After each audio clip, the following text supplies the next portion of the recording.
Greetings and welcome to Channel Other Doc. I am Jim. I use he, him pronouns, and today we are playing the second of two one-shots of 10 Candles by Stephen Dewey, a tragic horror game about the last few hours of a handful of survivors in a world that has gone dark. I am delighted to actually get to play this week because we have Wild, who has graciously agreed to GM this for us. So I'm very excited to see how this goes. I'm also very excited to have folks on the channel here for the first time. So let's go around and meet everybody. I'm going to go around. Let's go around clockwise and round the wave of this deadly sundial and say hi to everybody. Find out who they're playing. And then I will toss things over to Wild. Today I'm playing Arlo Lagrange, who is a owner of a small construction business. Who perhaps has some shady dealings. And that's all I know about him right now, but we'll figure it out. So as we go around, let's say hello to Mem. Hello. Hello, I'm Uncertain Memory. I will be playing Melanie Wright. She is a local community actress, big in the local theater scene, but also a ghostwriter / editor for an internationally known and loved mystery writer. Excellent. And let's head over to Andrew. Hello. Hello, I am Andrew, and I am playing Robert Hughes. He is a reporter just promoted to weekend anchor of a Richmond, Virginia television station. So that's me. Awesome. And Cole, hello. Hello, I'm Cole. I'm going to be playing Elena Mortimer, and she is a YouTube influencer. And that's really all I know about her, so we'll find out. Awesome. And finally, on the players list, Don. Hello. Hey, Jim. I'm Don, and today I will be playing Louis Delgado III, an heir to the vast Coca-Cola corporate empire. That's all. That sounds delightful. Oh, man. Yeah, and now as we hand things over, and suddenly I look up and I see there was something else in Roll20 that I didn't change from when I ran this last week, but that's okay. Sorry to throw that at people. We'll figure that out. I will work on that behind the scenes whilst I hand things over to our GM, Wild. Hello. Yes, hello. I'm Wild Engineer, and today I am GMing this game of 10 Candles, taking the role of them. Existential, who knows what it is that's in the dark, haunting these players. Excuse me, my kitty wreaks havoc. No! Yes. So, in this world, everything has gone dark. It happened a couple of days ago, we presume. The stars have gone out. The moon has gone out. When you look up in the sky, there's nothing. The sun hasn't risen for days. Electricity is waning everywhere. Everything's losing power. You've seen people in the streets huddled, crying, some screaming, some running. You can't see from what. You just know that they're running, screaming. They're in pain of some sort. Could be mental anguish, physical pain. Only if you get close enough can you tell. But then one day, all of you wake up under a street lamp right outside of a carnival. When you look around you, you see this darkness.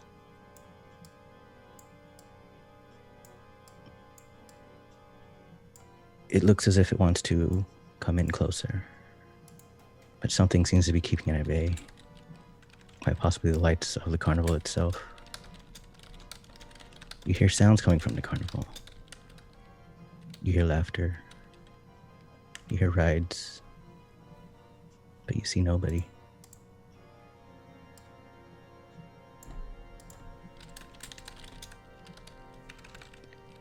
Eventually, the street lamp above you starts to flicker and dim. The closest light being the booth of the carnival, the entrance.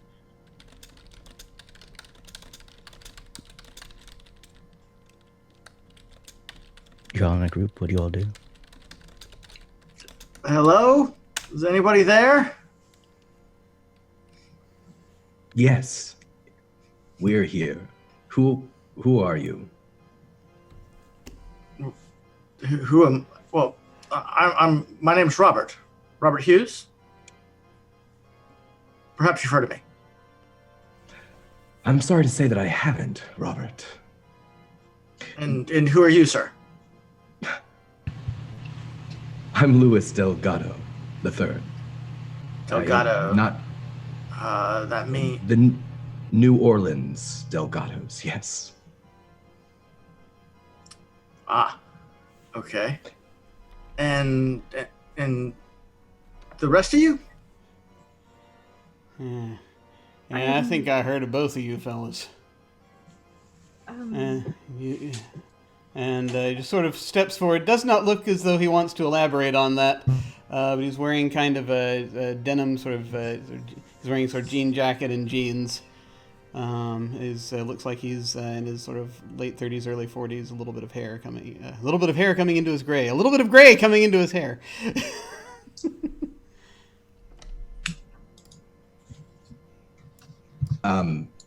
Lewis will stand up and clear his throat as he's kind of looking around at the group. He's a tall, broad-shouldered fellow. He's got a healthy gut on him. He looks like the kind of person who doesn't really deny himself things.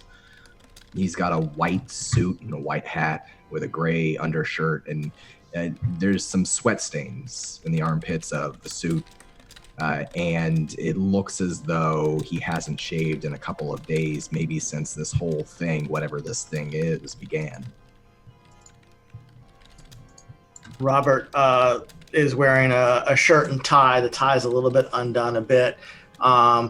He's got some khakis on that has a one of those steno flip notebooks tucked in the back pocket with a pen in the wire coil.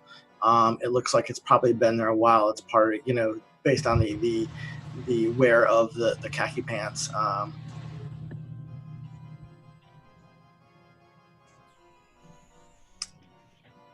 And he's sort of looking around at everybody, trying to figure out who you are and if he sees anybody in the carnival, because we hear laughing and voices coming from the area.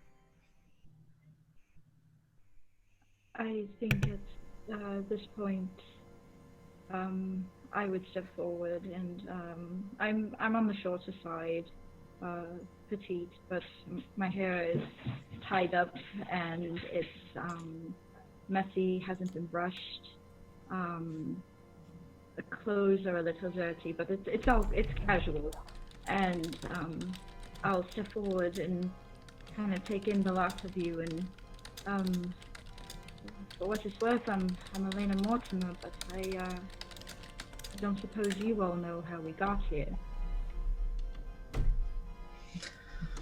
And so Melanie will walk forward. She's wearing jeans that are a little bit mud splattered with boots that are also mud splattered. Plain t-shirt that's a little stained, jacket wrapped around her waist, and a backpack with things in it. Hair is braided back, looks pretty tense. How long have we all been here? Well, this is where I woke up. I don't remember going to sleep here, though. So it can't be too long. I was drinking last night. I honestly can't remember when I fell asleep or how I fell asleep, but there's a carnival. He kind of gives a strange look at this looming presence nearby.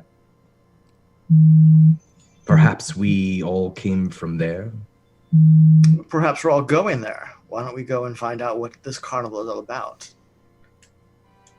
Does that really seem wise? I didn't even know there was a carnival anywhere near me. There certainly wasn't one near me. Well, the world's a little bit stranger now, wouldn't you say? Which makes it even stranger that there's a carnival. Somebody's trying to play head games with us. Oh, come on. Let's go. As you're discussing this, the street lamp above you blows out in a rain of sparks. Oh, for fuck's sake. The wall seems to lurch forward, and Arlo seems to be... His hand seems to be caught in it for a quick second. What am I caught in? This wall of darkness that seems to be coming around. Just sort of at the edge. All right. I'm just going to, just sort of my eyes wide, and I'm like, what the hell? And I'm going to try to yank my hand back. Can you give me our first roll? I shall. I have 10 dice right now.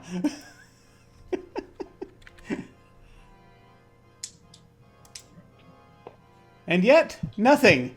Nothing. Wait, let me see. You have 3 ones. Yeah, let me see what was my, let's see if I can actually, going back here, I can see what my virtue was. Yeah, so, I'm going to go ahead and burn my virtue here, if I may, since it's like... What is your virtue? Still, my virtue is committed, and I'm just sort of like, I'm moving my my jacket down, and I kind of wrap it around sort of where my hand is, and I'm like, sort of is kind of to try to create a bit of a barrier between myself and the barrier. And as I'm going, I'm like, I just sort of dip in and try to pull out again to just as I grip my teeth and I say, this no freaking environment's gonna ruin me, and I'm just going to try that. So I get to re-roll those 3 dice. Is that right? Yes, you can re-roll 3d6. All right, awesome. So I'm burning that. So I'm gonna flip that down there. All right.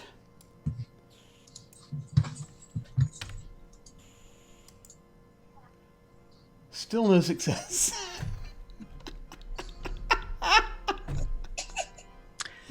Good start to our game. That was great. That was awesome. Arlo, we hardly knew you. Goodbye. I know, right? Get sucked in. So 1 candle goes out. And with this, we start a round of truths, starting with Arlo. Okay. I'm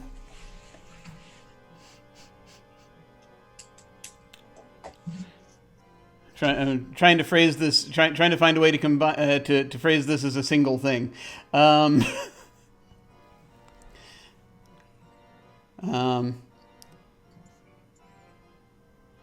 have found myself transported slightly closer to the carnival, relatively unharmed with the exception of my left hand, which is now has signs that there's something wrong with it. Instead, I'll give you... You can pull your hand out and walk away from the wall, closer towards the carnival, but your hand is black, or you can have your hand gone. Your choice. Yeah, we'll blacken the hand. All right. Next is Melanie. There's 1 truth about the scene.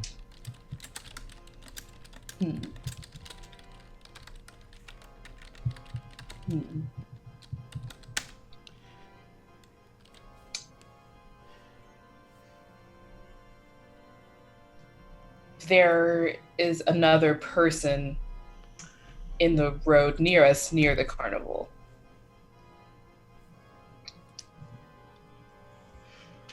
You can't see anything outside of the carnival, but I can say you can see 1 person in the carnival.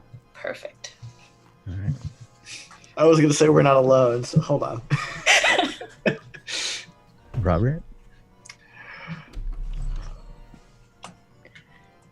Take as much time as you need.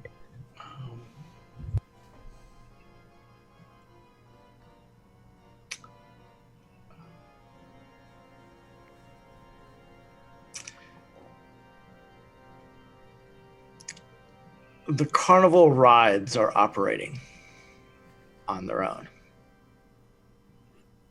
The rides are on. All right. Elena.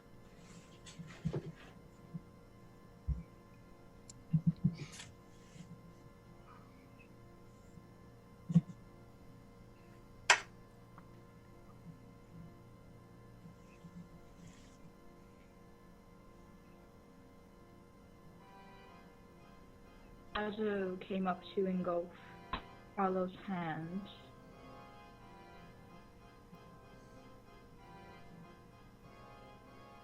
A section of light on the operating carnival rides went out. Ooh. Okay. The section has gone dark. Luis. After the incident with Arlo, at some point a voice comes out from a loudspeaker, Carnival Barker, suggesting that there is safety from them within the carnival. Yes. You hear someone yell on the loudspeaker. Come in, there's safety inside.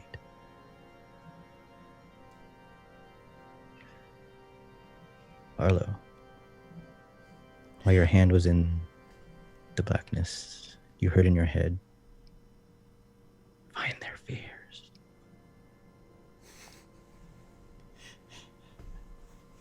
Find their fears.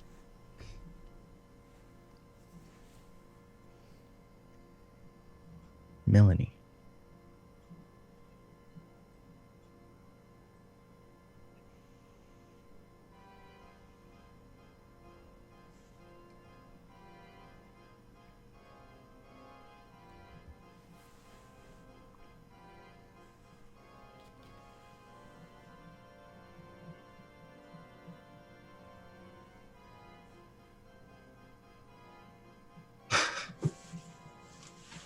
Are you muted?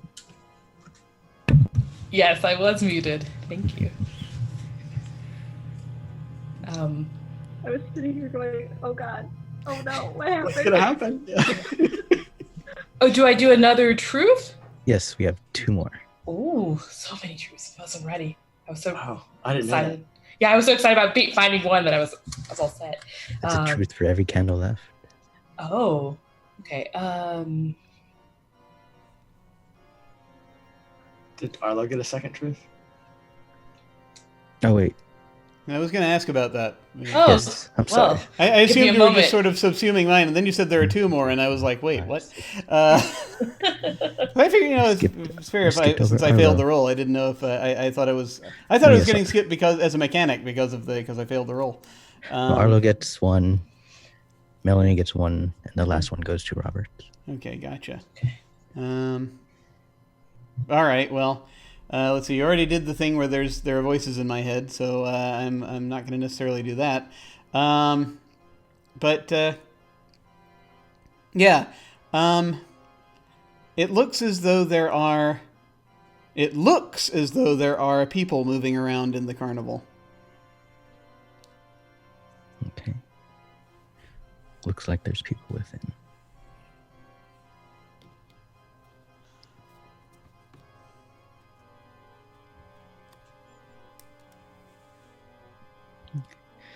No, Melanie.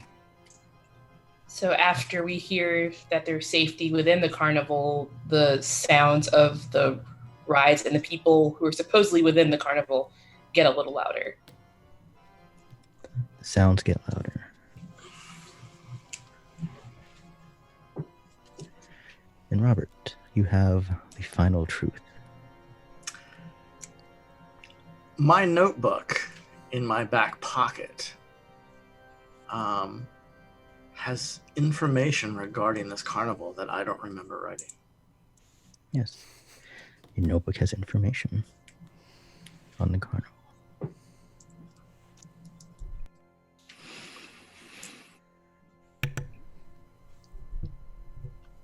So as this light shatters, sparks coming down, Arlo's hand becomes engulfed in the wall of darkness. But he manages to pull it out, walking a few steps back, joining the group, his hand now blackened. You hear over the loudspeakers of the safety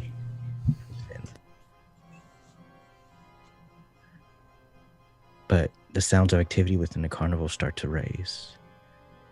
You now see people inside, or at least figures of people. And you see someone at the booth at the entrance to the carnival.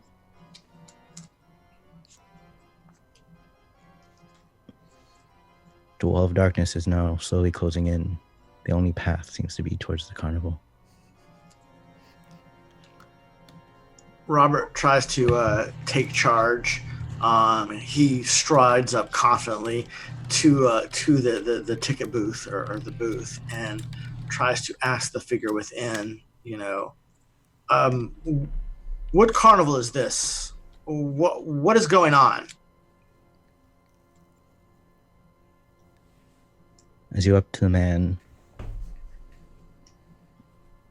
he's in a fairly gaudy outfit, looking like what you would expect someone who is eccentric and own a carnival to look like. He's like, this is Bob's carnival. It's my carnival. I've managed to stop whatever this is, this darkness from coming in. I've kept the lights on somehow. It seemed to keep them at bay. He looks over. Who's they? Who are they? I don't know. I don't want to venture out into that. Do you? He says. Well, it seemed to hurting people, so no, of course not. He looks over the group. Why you provoke people? It doesn't matter. If you can all come in, perhaps there's something we can do. Try to keep the lights on. As you can see, some of the lights seem to have gone down already. Maybe if we work, we can at least get one section lit up for however long we need. I can take a look at your generator. Yes. There's a couple set around, emergency lights. We can't get people stuck on rides and things like that. That's. You got people on rides when all this is going on? No. There's no one else in here. Well, where are the generators? I'll pull out my notebook and flip to an empty page to start trying to write down locations. Each attraction has their own. It's just there for safety. If anything, we could possibly pull them out to a central location. It's a little risky, but we can give it a shot. If there are no people, where's the sound coming from? What sound? Of people. There are no other people. And this infernal music. Can you stop it?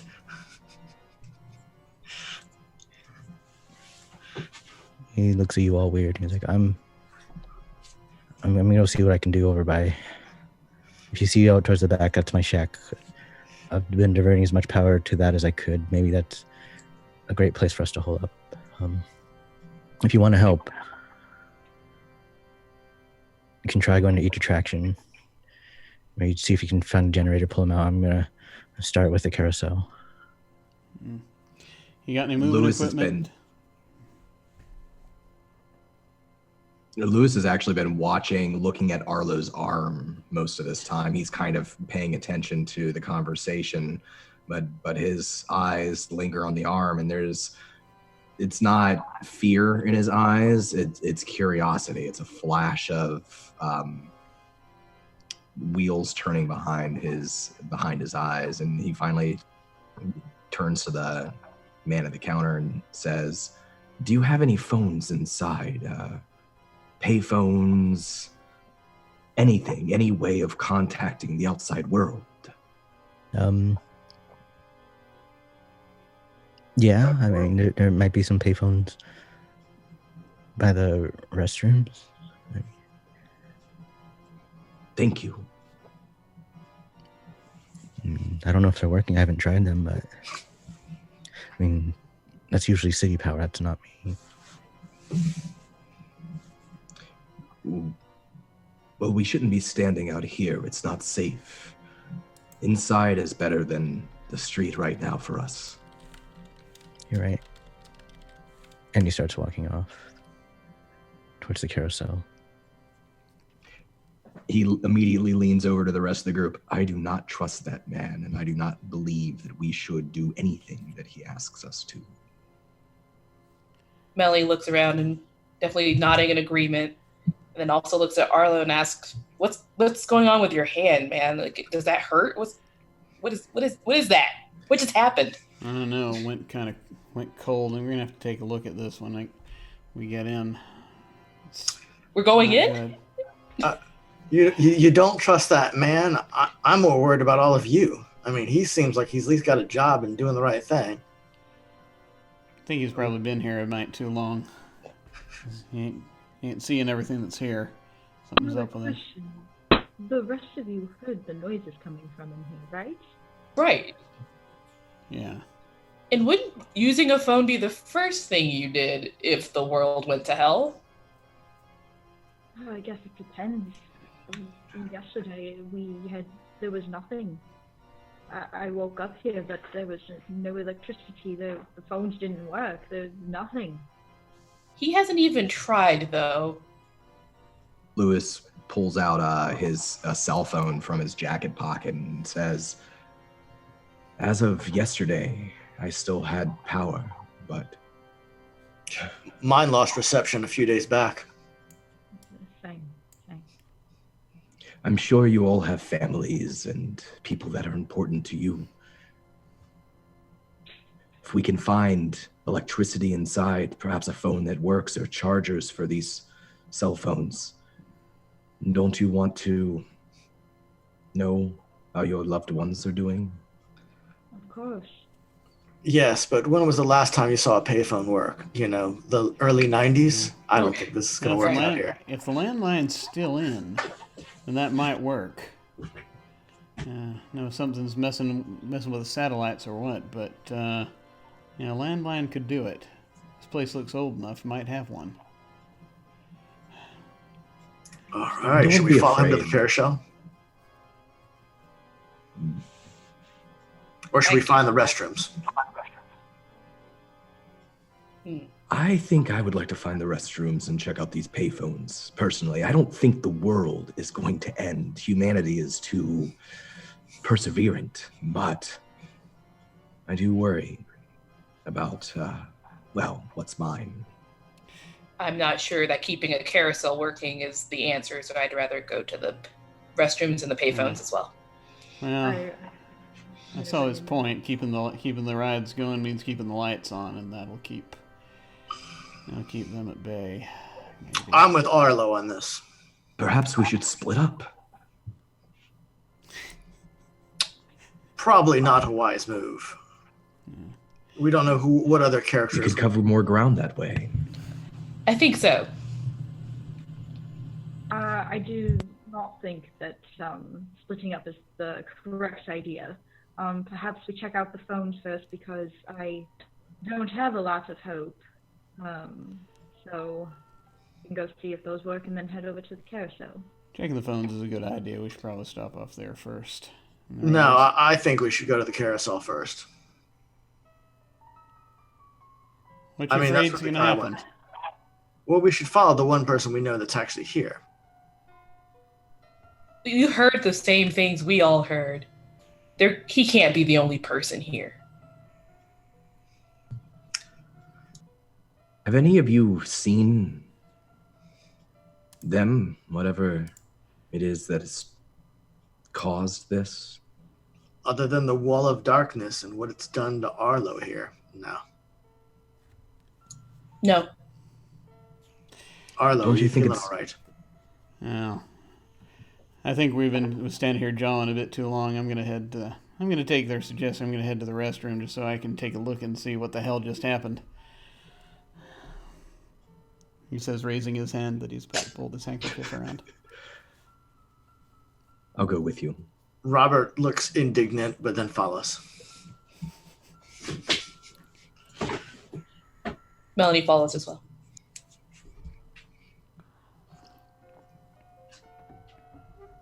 Does Elena follow? Yes.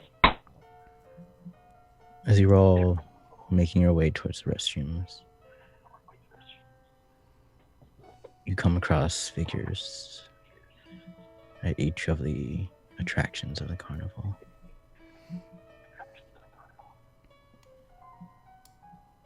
As you pass by them, you notice they aren't people. They look like people. They're mannequins set up, looking like their families enjoying the festivities going on, or waiting in line.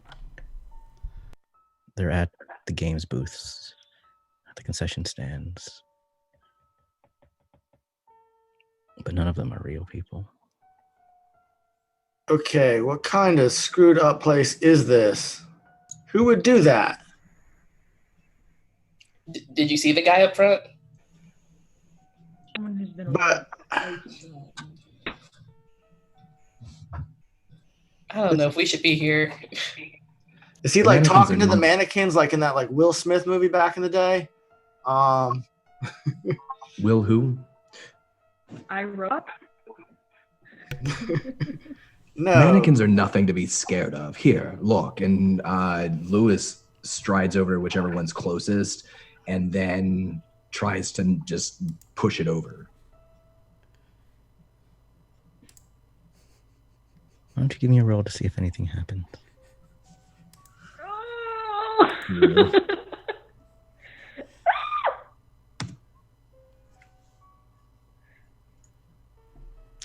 2 6s, no 1s.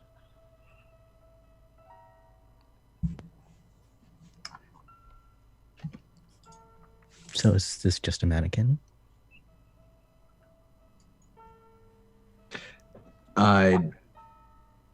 It looks like just a mannequin. It falls over like just a mannequin. But when Lewis looks back up, and I don't know if anyone else notices this, all of the mannequins that are nearby, the ones who are standing in this line outside of an attraction, their bodies, their heads have turned a little bit towards him and towards the mannequin being knocked over.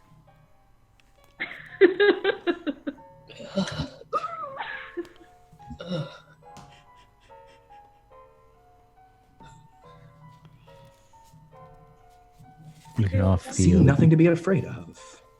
gaze of these mannequins looking at Lewis. The mannequin on the ground, now in pieces. All right, quit playing around. Yeah, knock that off. Were they all facing that direction to begin with? You know, I quite honestly don't. I would rather not know. Robert wants to start looking at the belongings of the mannequins. Like, are they clothed? Do they carry stuff? Are they dressed exactly like a family would? Do they, like, the women have purses and stuff like that?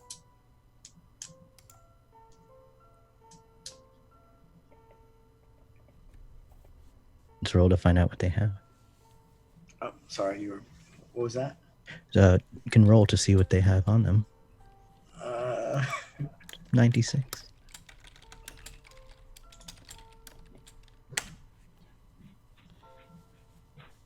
Click the button. Hold on. Didn't do anything.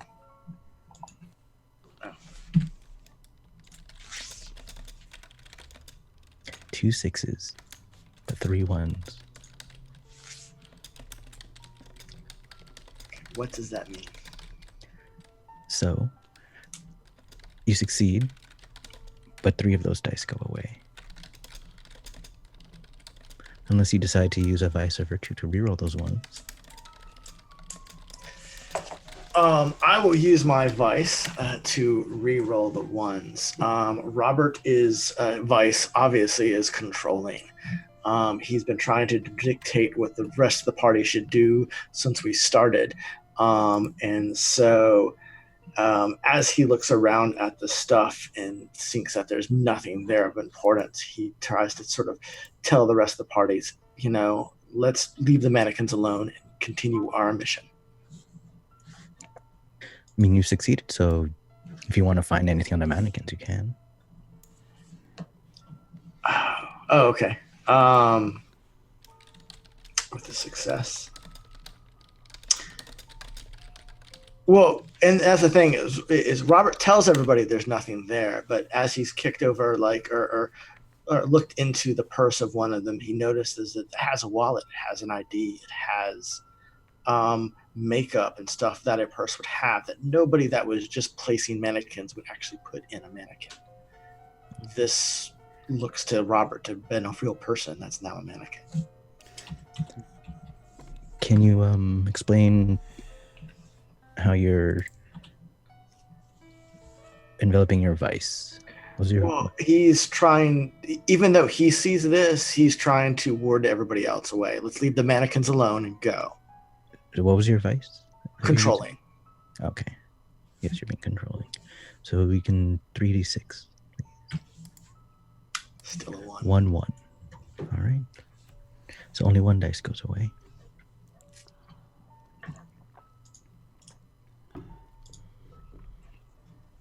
So yes, as Robert's looking through, Robert, you notice that these seem like personal belongings. Something that just a mannequin wouldn't have.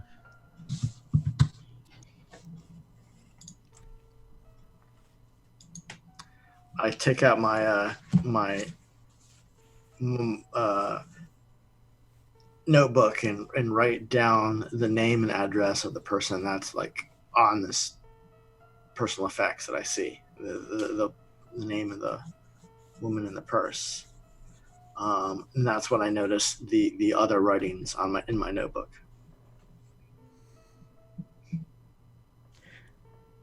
Do you read the writings, or you just close the book and continue on? I read what else is there that I don't remember writing. Wonderful. Can you roll to find out what you see? Oh, jeez.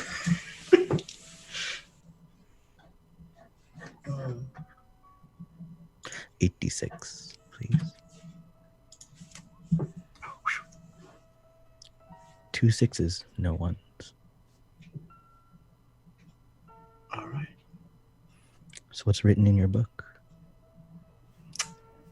Can I have another character tell me?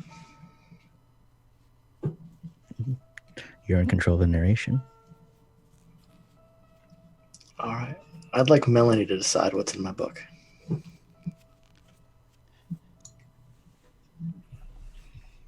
And it's things about the carnival. Yes.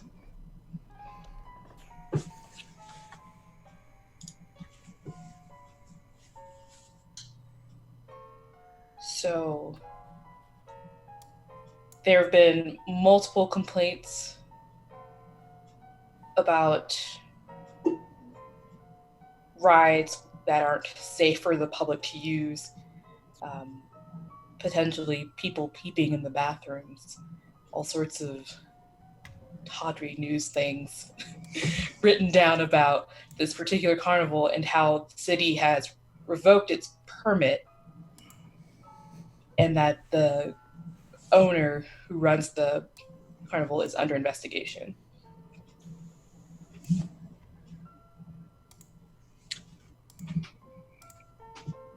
All right.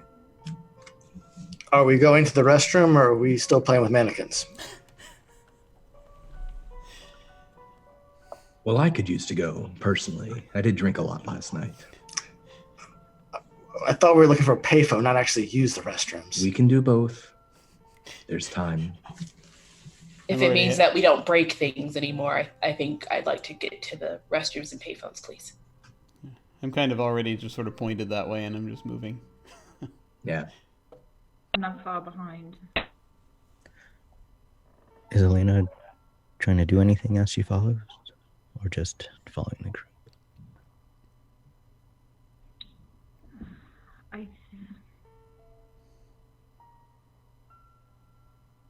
The rides are all functioning. Now that we're inside, are there any... I don't know if I want to know this. Is there anyone on the rides? Like, are there silhouettes that look particularly mannequin-y? Well, you can roll to find out. 86, please.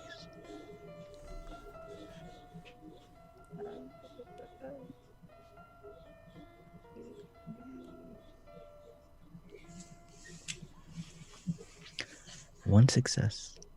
No ones.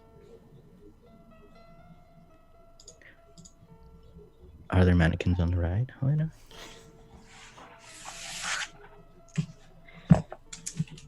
Yes.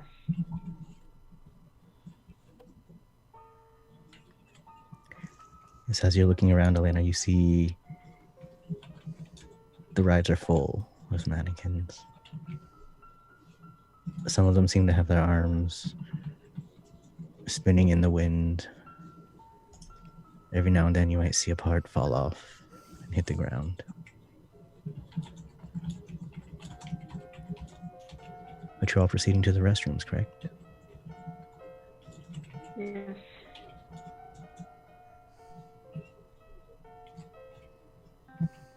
When we get to the phones, I want to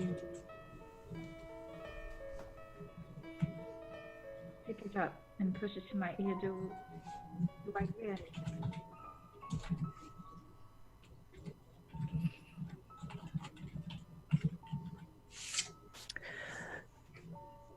Let's find out. 86. Yes.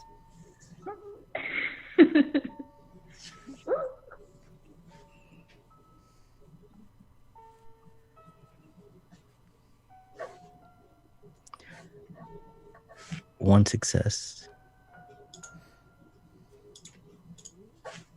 2 failures. Let me try one thing. I would like to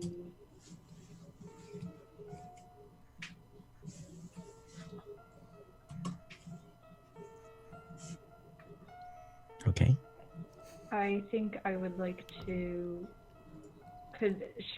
I can use a vice to What's on the top of your list? on the top of it. It's a virtue. You can use your virtue to reroll those ones. You don't have to. You can just take the 2. Or you can save your virtue for later. Or you can try to reroll those ones now. Maybe I'll save it for later. It's still a success. You can narrate the scene. What happens when you put the phone to your ear?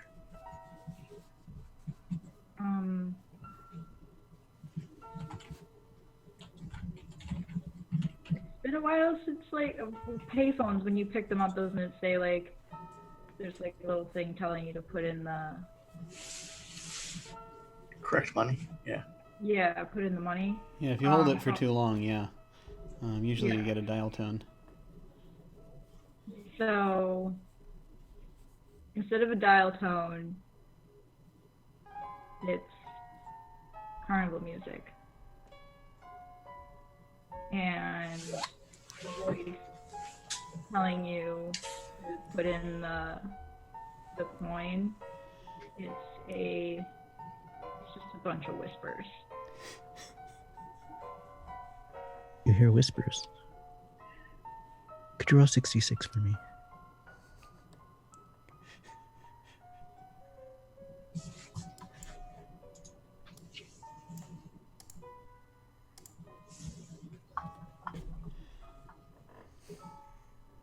No successes. But no failures. And that's the end of a scene. No successes is a failure. That's a nice little catch. It's not a critical failure. Okay. So, starting with Elena, we have 8 truths.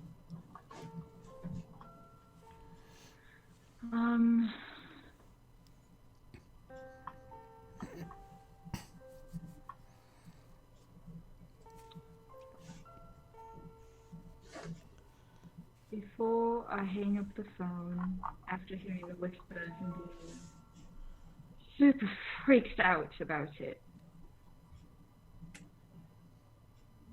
I think I hear it turns into a familiar voice. If you hear a familiar voice. Luis.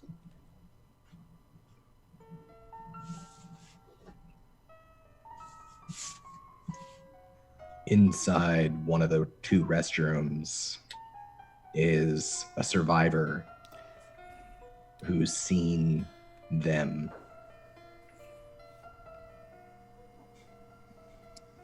The survivor in the restroom.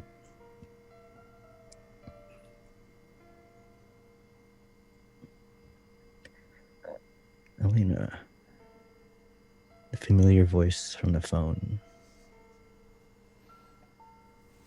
It's multiple voices. Your mom, your father, your friends, even Bob. And all you hear them say is, "It's your fault. It's your fault." Wait, who's saying that? All the voices you hear. Your friends, your mom, your father, Bob. Arlo. I was going to say one of the restrooms is while one of the restrooms does have someone in it, the other one does not. The other one is blissfully empty. One is empty. Melanie. Melanie has a knife in her backpack. Melanie has a knife. Robert. One of the rides beckons us. All right. You were being summoned by one of the rides. Elena.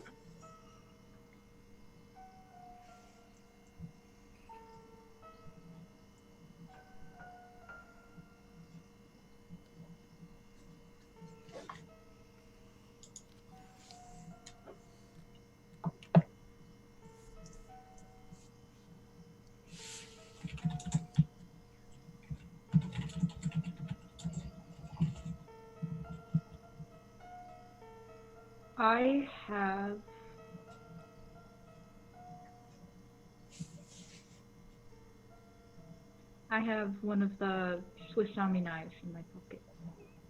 All right. You have a Swiss Army knife.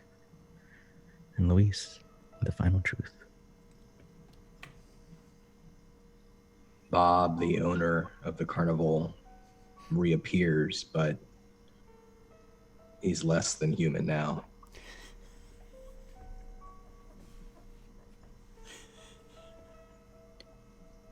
Bob is less than human.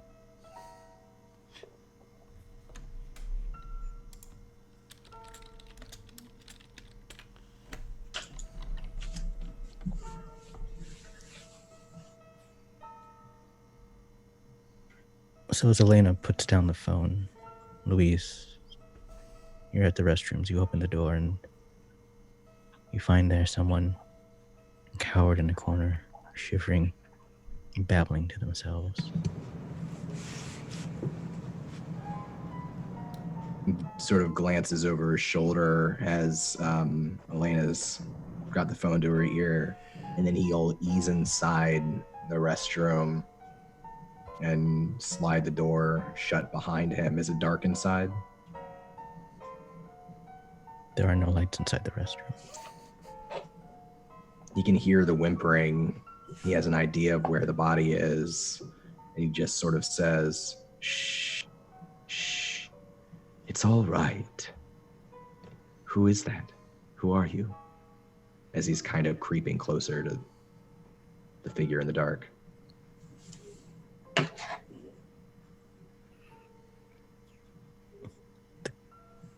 figure just whispers it. My name is Sam. I managed to get in from the darkness. But why is it so dark here as well? But I don't hear them. I don't hear them. How long have you been here, Sam?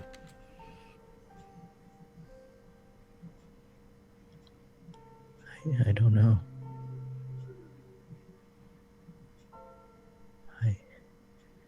My phone, my watch stopped working. There's no more sun. Is time even real anymore? Well, I'm not an expert. He's getting closer and closer, and just kind of like down on his knees now, approaching. Can he see Sam? You tell me.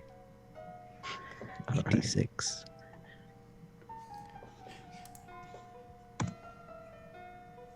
Two successes, 2 failures. I think I want to use my. If this moment is embodied by the virtue dedicated, do you think that's appropriate here? Is that your card on top? Yep. Dedicated. You tell me how you're being dedicated. He's not afraid. He needs answers. He wants to know the truth. And even though it's dark and he's not sure what's real or what's not, he's still moving forward. He doesn't slow down. Okay. 2d6, please. All right. No ones. What do you see as you get to Sam?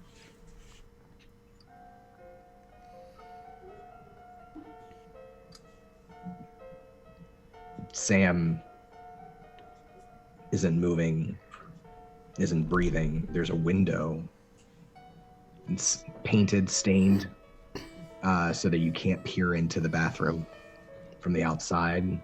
But every time that one of the rides nearby does a loop through the air, it's one of those whirly gigs, that light passes through the pane just enough to sort of illuminate Sam's face. And Sam looks like he's been dead for weeks.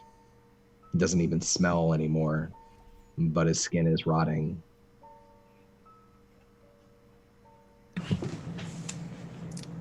Sam is actually dead. Lewis, who's in there? Who are you talking to? Oh, nobody. Just thinking out loud. And he'll lean close one more time, maybe a couple of inches away from Sam's face, trying to discern if it was in his head or if this corpse was speaking to him. Are you one of them, Sam? As you lean in close, Sam's body moves a little. But only because it's shifting from the decay as it collapses a bit in front of you.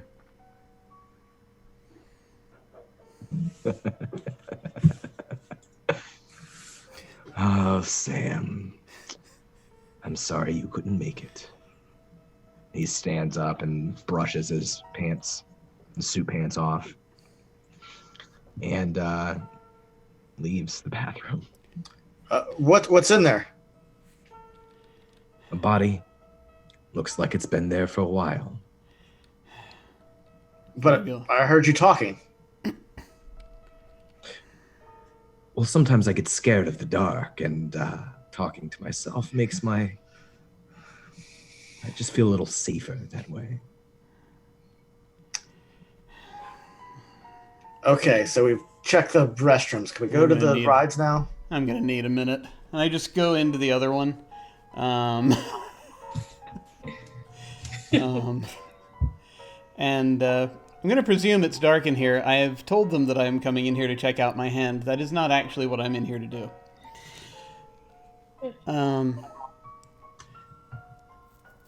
When I go in, I'm just going to close the door and I'm going to try to, if there's a bolt, I'm going to slide it. I'm just going to, and then he sort of, if you could see in here, which you probably can't, you would see him just sort of visibly deflate for a moment. And just sort of trying to get a hold of himself, he goes over to where he thinks the sink is. And Arlo's going to reach for his phone.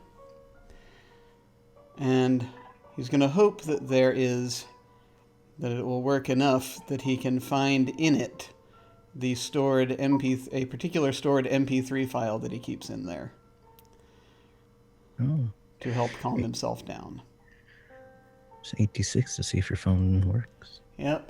I'm going for, I don't know if I have to declare this now. I'm going to be going for my moment here. So I think I declare it and then we, and then I roll and then we see if I burn my moment, right? Or how does that work? We roll to see if your phone works. And if it does, we can worry about the moment. All right. Well, let's try that. Yes, let's break it down as much as possible. Okay, here we go. 86. Hell. No successes, 2 ones. Yay! And your moment's on top? Yep, my moment's on top. That's what I was setting for. Moment's on top. So, 7 truths. Starting with Arlo.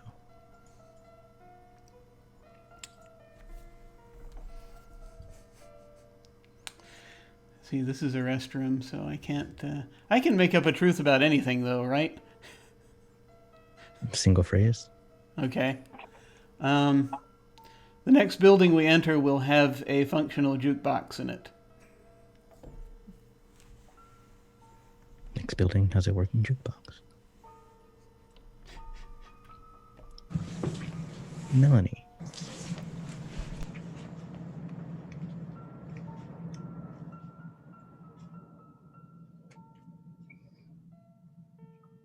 You're muted.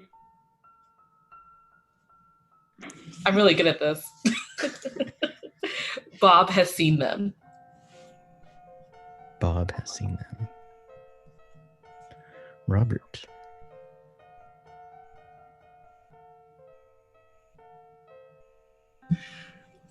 My friends call me Bob. Your friends call you Bob.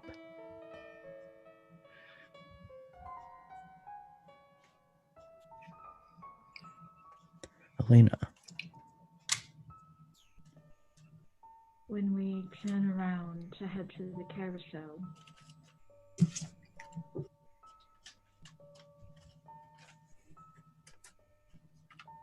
Anakin's moved.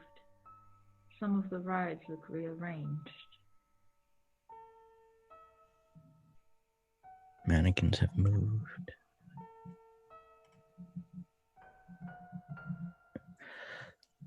I'll give you the first part for now. Luis.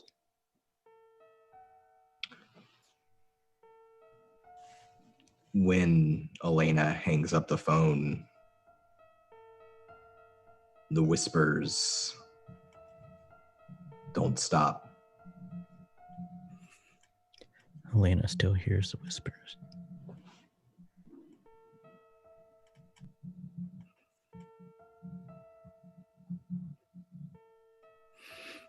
Arlo, your phone is dead, but it turns on for just a brief second and you hear your song. Ooh. And in the background is Sheila saying, "Why, Arlo, why?" Arlo, you have the last truth. I'm starting to find that if I give in a little bit to the despair while I'm looking at someone and they seem to be afraid of someone, I start to be able to kind of hear, maybe through the whispers or maybe through something else, that a little bit about what it is they're afraid of. Hear their fears.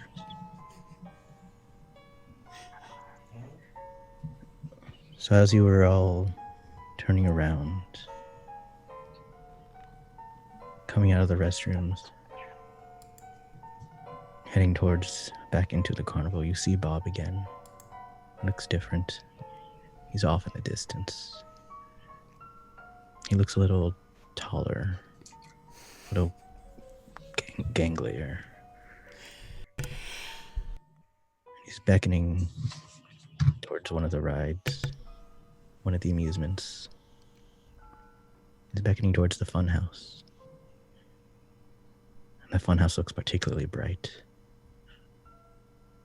almost warm and inviting.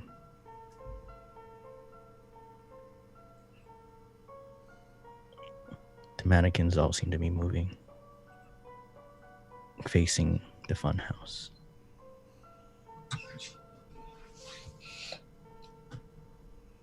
I don't like this, but if we want to find the truth, if we want answers, they'll be in there. Elena, did you have any luck with the phone?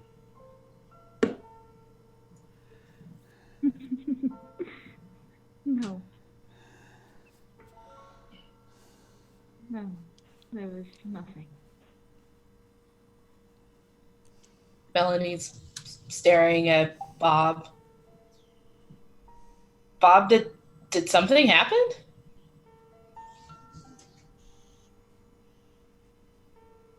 Bob doesn't speak. He just gestures.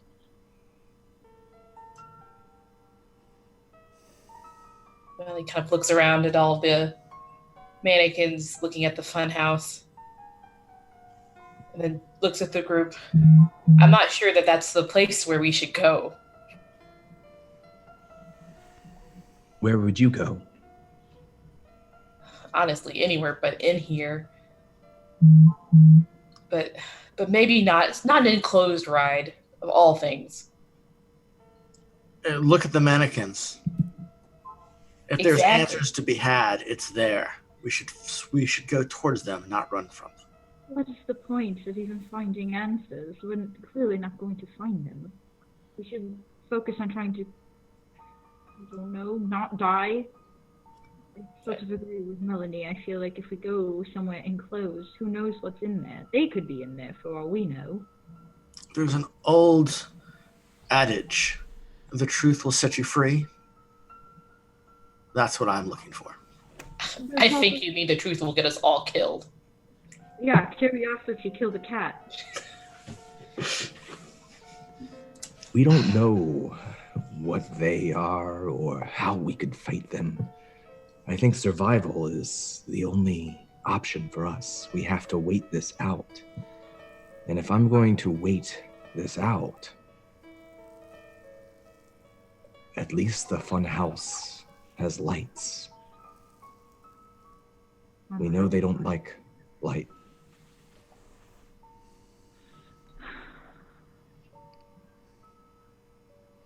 Okay. We can keep a guard, make sure nothing's behind us or in front of us. We stay together. So when you say keep a guard, someone stays outside? We could. Or we could all stay together and put our backs together and move as one through the funhouse until we find a room that we can secure. Fine, let's go to the fun house. I like the second option better. I think we should stick together. Right. Arlo, how are you feeling?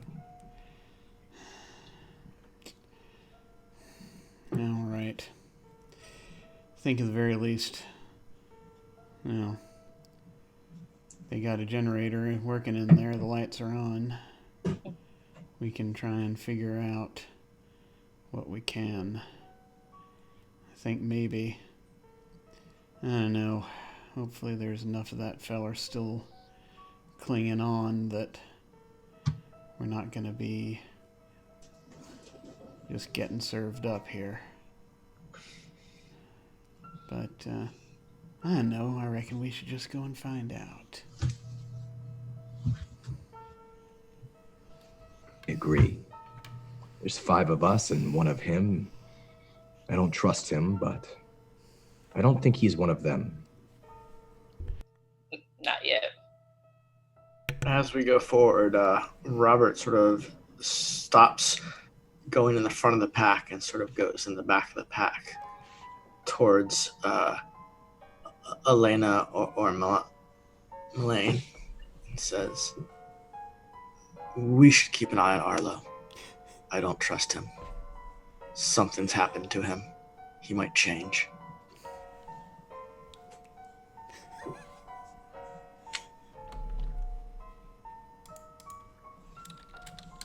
Two of us. I'm Rather sure. rather than seeing one of us as the enemy right off the bat, maybe extend the benefit of the doubt. And if things seem to be going sideways, we handle it when we get there. All right. Do you have any way to defend yourself? I do. Good. Same. And as that conversation trails off, I kind of wince. I heard something loud before we keep walking. As you all walk as a group towards the funhouse, it's almost like you're in a procession between the mannequins. You're getting closer to the funhouse and to Bob. Does anyone try to speak to Bob, or you go straight to the funhouse? I'll talk to Bob.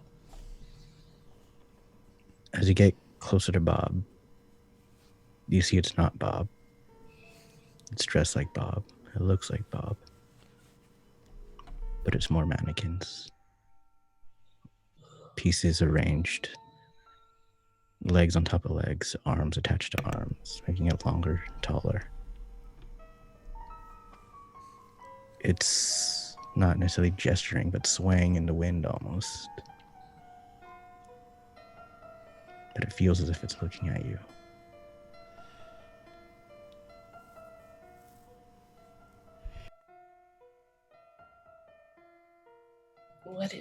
What even happened here? Was that Bob? I don't know. Well, the other mannequins, I didn't want to scare you earlier, had effects on them like they were people before. Like a driver's license. The one I looked at, her name was Donna Lewis. Just telling us that now? Didn't want to freak you out earlier. But I figured I should come clean now. With Bob, somebody we've seen now looks like a mannequin. I'm not sure if this makes it better or worse. Ugh. I figured you should have all the information that at least I know. Cool. So we're just all going to turn into to mannequins then? Exciting end. Yeah. And then not even have the dignity to be a full mannequin, but to be mannequin hands. Great. Gotta say, it wasn't the way I was thinking of myself going. Arlo, can I see your arm? Do you mind? I'm just curious. Is it a mannequin arm? Underneath the blackness. It'll be fine. It'll be fine. It's just got bruised. Bruce. That's a good question, though, Robert. Is it? Mm. Who's inspecting the arm? That's assuming I'm allowing them to inspect the arm. Do you look at your own arm? No, not here. Not right in front of everybody. Okay. Come on, Arlo. Why won't you let us look?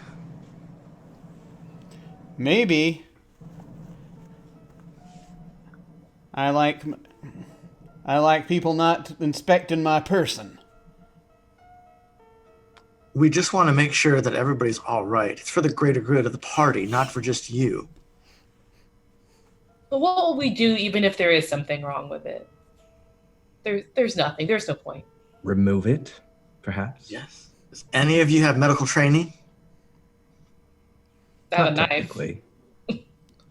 I sort of shake my head. I'm actually going to turn and start walking toward the funhouse.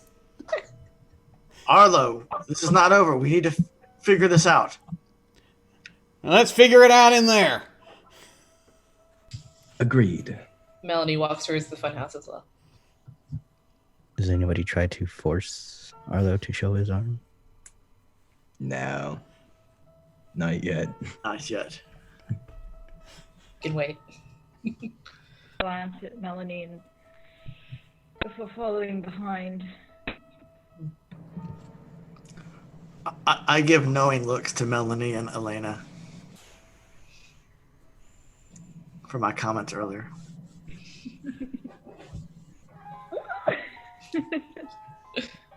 I'm nervous. Same. I think Lewis will push ahead. He'll try to be like right behind Arlo in the front. Robert, knowing that the other people have weapons or ways to defend themselves, as he's going in, he is going to try to find like a wooden, piece of the to pull off or something like that he can sort of have as an item to defend himself with. Bringing an arm with you. Okay, good. Yeah, 76 to see if you find anything. Oh boy. 7? 76, please. 1 success, 1 failure. Okay. 1 second. Let me see something. My moment is next. Should I activate my moment? Oh gosh. 1 success. So you can re-roll your 1 to see if you get a 6. You succeed, but I take over narration. Okay. Without activating anything? As it stands, I have control of the narration.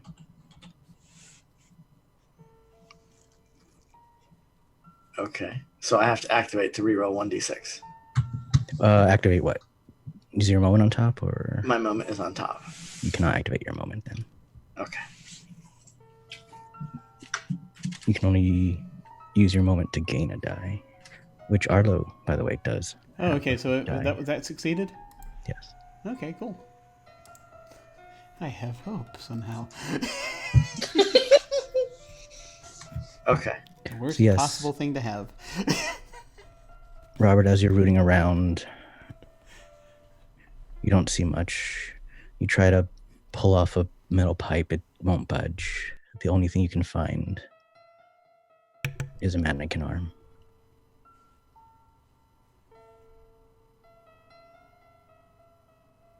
Yeah, don't love that. Yeah, so I rip an arm off one of the mannequins and start to go inside of with it, behind everybody else. But it just feels wrong in my hand, especially because I'm trying to grip it by the hand and swing it like a club that way, like as I'm trying to like sort of see how this will work, and I throw it on the ground and walk in without it. All right.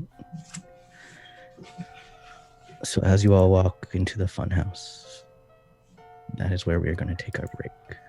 Oh boy. All right, folks, we will be back in just a few minutes.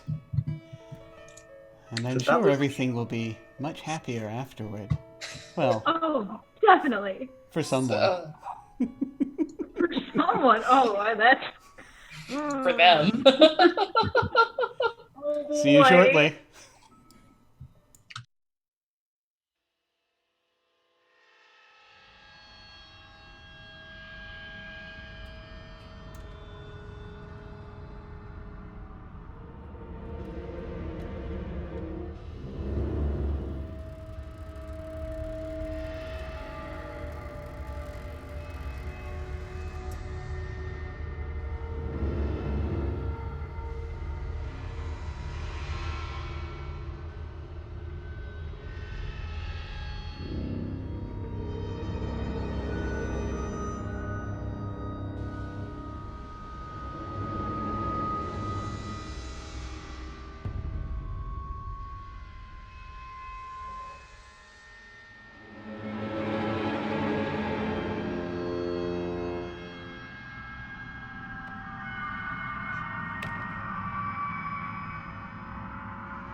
Greetings, we have returned. It seems that I've vanished for a moment. Let me fix that. There. Hi. Elena has vanished into the ether for the moment, it would seem, but shall be returning. Right. So the group has just entered the funhouse. As you get in, you're all within one room, but there's 5 doors. Each door has your name, one person's name above. 5 different doors, one for each person. Well, should we go in our own door or in each other's door? I'm going to say maybe one at a time, go in each room, but I don't think we should all go in each room at the same time. So you're saying you go in your door and we wait here for you to return? Or someone else, yes. What if we all go in Arlo's door together? Why don't we all go in your door together? We can go in my door together. I'm fine with you going in my door together too. I'm also fine with you going in my door together. He gives a pointed look to Arlo.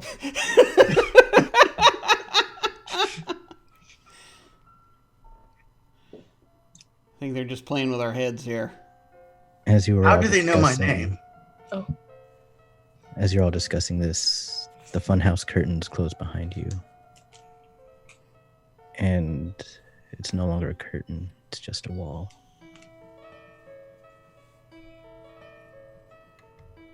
The only thing left behind are the sounds of the carnival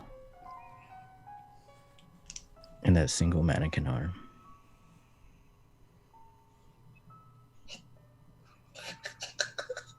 The one that Robert tore off and then And threw to the away. ground. Yep. Yes.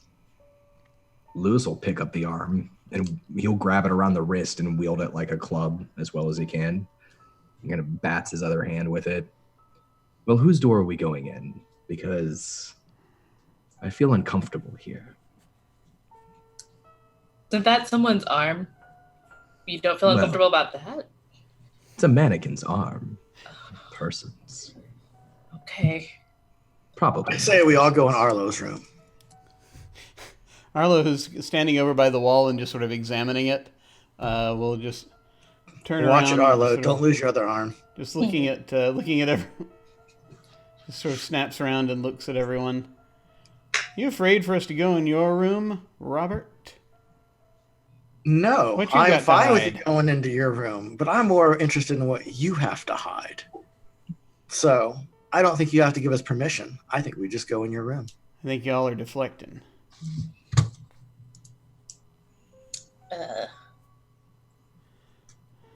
Melanie decides to just end the argument, walks over to her room and tries to open her door.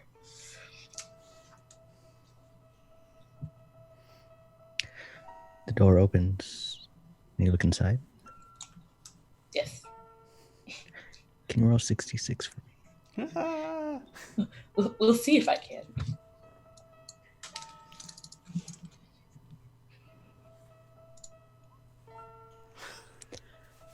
No successes, no ones.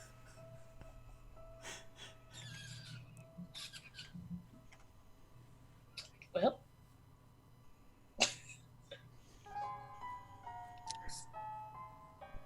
Starting with the truths, Melanie. We have 6 truths to go.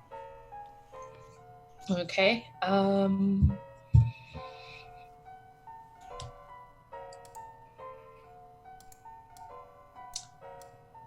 The blackness that started at Arlo's hand has moved up his arm somewhat. Arlo's arm is getting blacker. Robert.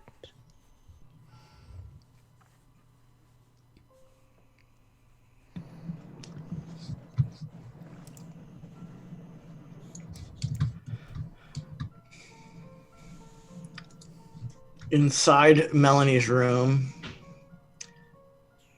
is a room from her past. Something that is important to her. From the past.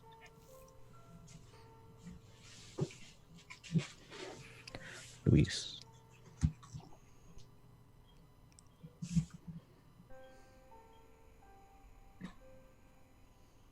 There's a wall inside of Melanie's room that doesn't belong to that moment in her past. It's made entirely of mirrors. Wall of mirrors.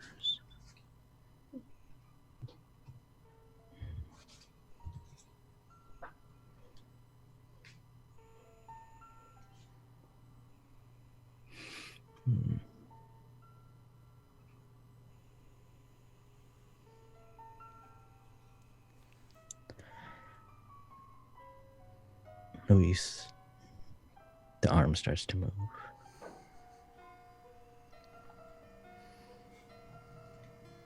Arlo.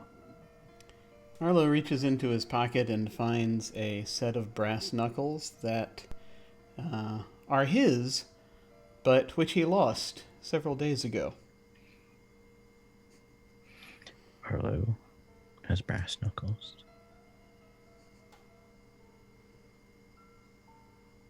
The last one, Melanie.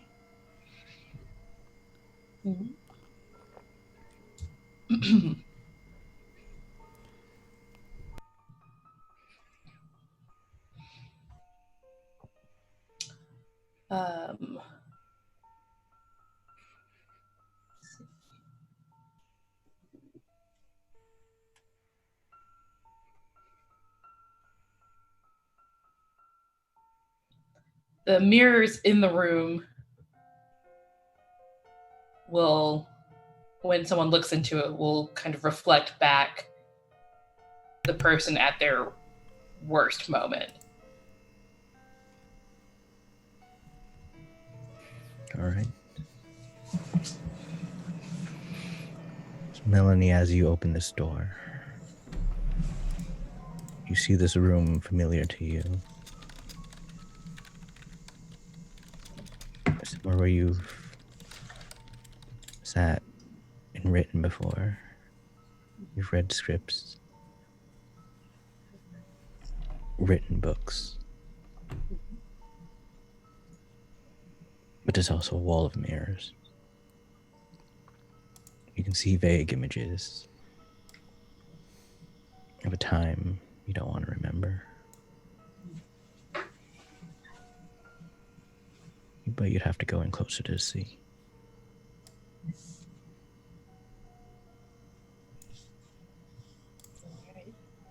Luis, as you see Melanie open the door, you feel the arm you're wielding as a club. It's almost like it fidgets a bit. But when you look down, it's still. You could have sworn you felt it move.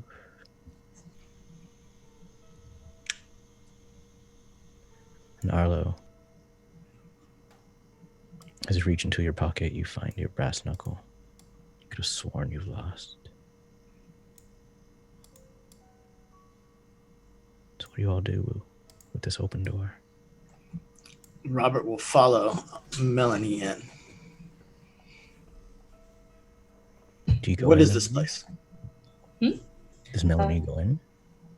Melanie takes a few steps in and then pauses quickly after noticing the mirrors.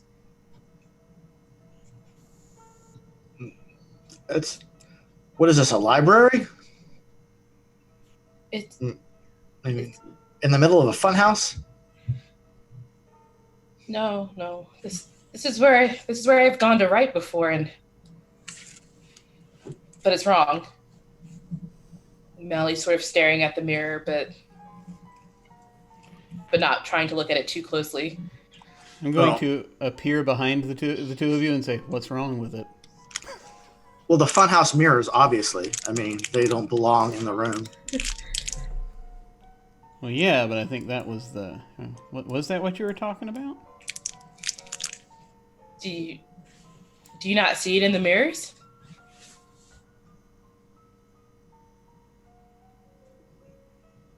Arlo, as you're looking into the mirrors, you hear one of Melanie's fears. Melanie, what does Arlo hear?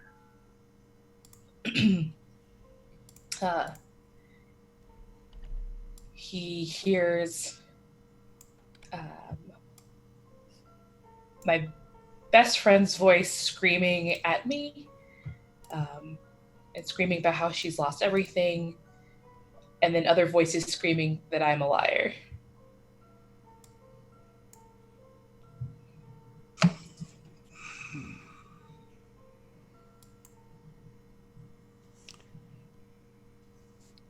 Well, is there a way out?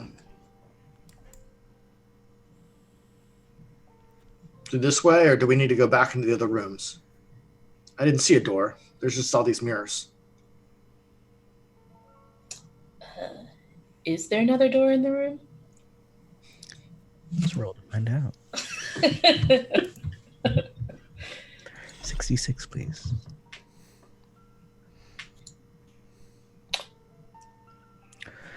One success, one failure. Oh.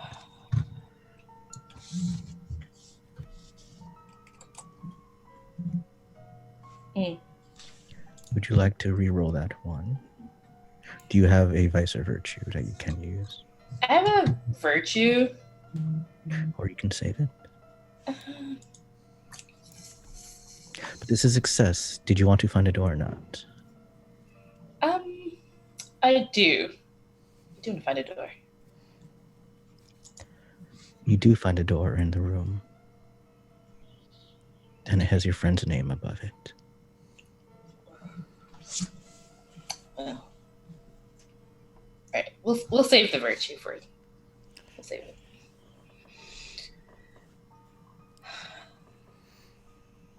So Melanie walks over to the door, sees the name Anna written on top, and then turns around and says, "We have to find a different way."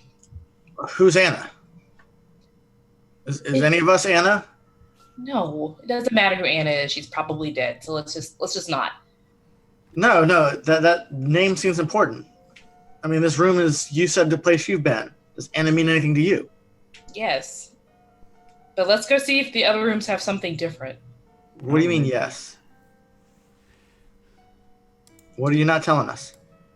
She's just she was my best friend. That's all. So why don't we go through the door? Fine. Feel free. Lewis has been outside. He never went into the room. He's kind of looking between the twitching arm, the mannequin arm in his hand, and listening to the other's conversation. And as they get further into the room towards the other door, he holds the mannequin arm up to his cheek and he just kind of whispers, No, not yet. And then he turns and goes to Arlo's door and tries to open Arlo's door. 5d6 to see if it opens.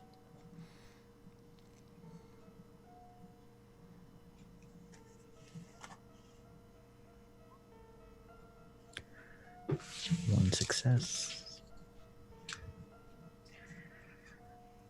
The door opens. And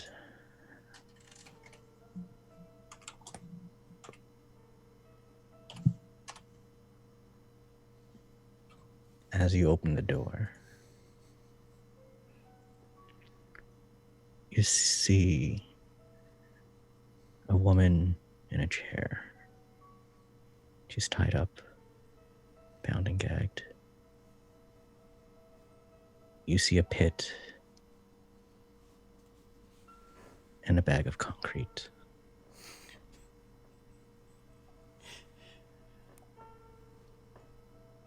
Is she moving or making any kind of sound? You can't tell from the doorway. But she doesn't seem to be moving. He just kind of and slowly closes the door again.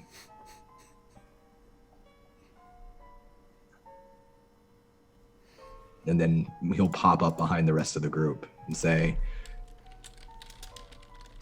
well, did we find a way out or not? Yes, this way, through this door. Robert's going to open the door to Anna, was it?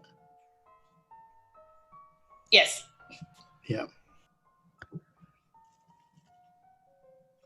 Right. 5d6 to see if it opens for you. All right. How does I activate my moment? What is your moment? When someone praises or acknowledges my deeds. When someone praises or acknowledges your deeds, your moment becomes active. Okay, so that just has to, okay. That might never happen. All right.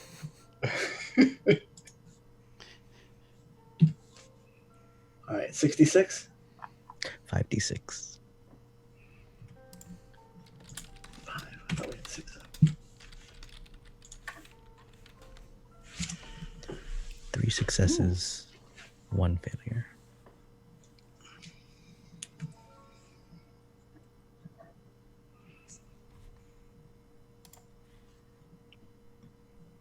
So the door opens. Well, does the door open? You're trying to open the door? Yes. It's your success? It doesn't open.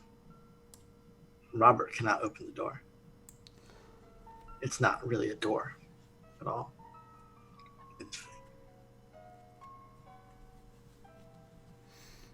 Well, this is not the right way. What about through the mirror? And he's stepped further in now, and he's raised the club mannequin arm to point to that funhouse mirror. Couldn't we just smash it? Maybe there's something on the other side. Whose arm is that? Oh, I don't know. Some mannequins. Oh, it just looked real for a moment there. Just a trick of your imagination, I'm sure. It's just a reflection in the mirror. Through the mirrors? You think this is a maze? I guess that happens in funhouses. Are there any other doors we want to go through back there, though? Does no one else want to see what's in the others? I'd like to see the other rooms. Arlo, do you want to see what's in your room? Are you curious? I'm kind of curious as to what the deal with this Anna person is. Who is Anna? It has nothing to do with us getting out of a fun house. It's not a real door anyway. Yeah, but it'd be nice to know if it's going to be safe for us to turn our backs. How would the not door make it not safe? Well, I mean, depends on whether or not the safety condition is on you or not, miss. Would you like for us to check that arm or no? Well, maybe you have to open the door. It is a person you know. Only if you want to, though. This is your room. This should be your decision. I trust you.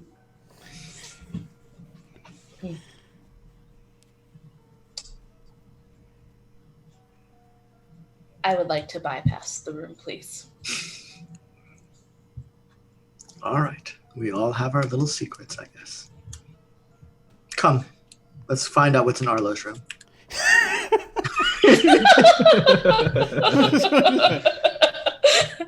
No interest in these mirrors then, eh? I'm interested. They're mirrors. Melanie looks away from the mirrors. I'm going to, I'm going to look to see if there's an opening anywhere in the mirrors that would lead us further in. Arlo, as you look into the mirror, what moment is reflected back to you? I think...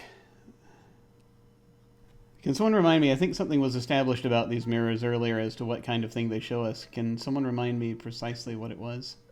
Our worst moments. Our worst moments. Excellent. Okay. Yes. Worst moment involves you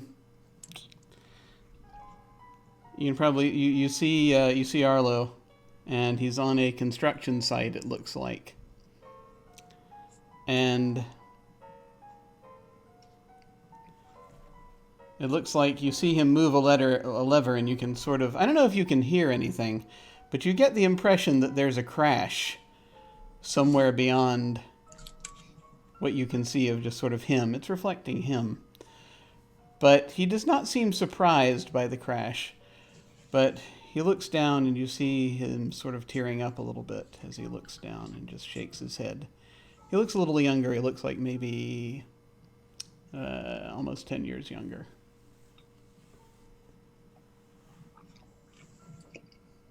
Are you that scared of your room that you're starting to cry? Oh, no, you don't. This isn't him. This is him in the mirror. Okay. The him in the mirror tears up. Okay. A little bit, and he Was Louis slowly gets going? up and seems to the him in the mirror starts yelling for somebody. Was Louise looking to smash the mirror? Now, Arlo is, yes, at this point he sees this, and he's just going to he's basically the knuckles are coming out, and he's going right for the mirror. Robert will see this and try to stop him.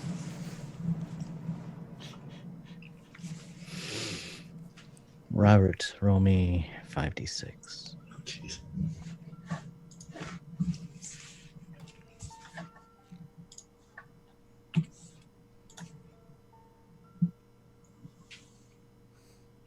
No ones, no successes.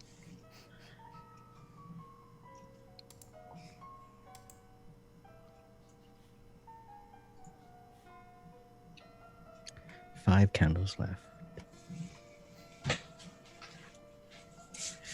Robert, give us our first truth, please. Robert tries to stop him, grabs Arlo by the other arm, which comes off. Arlo's arm comes off.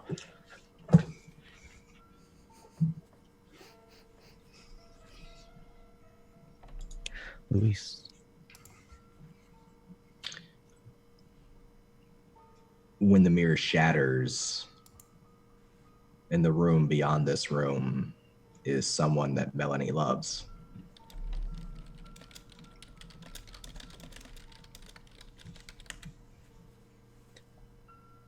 Mirror exposes another room.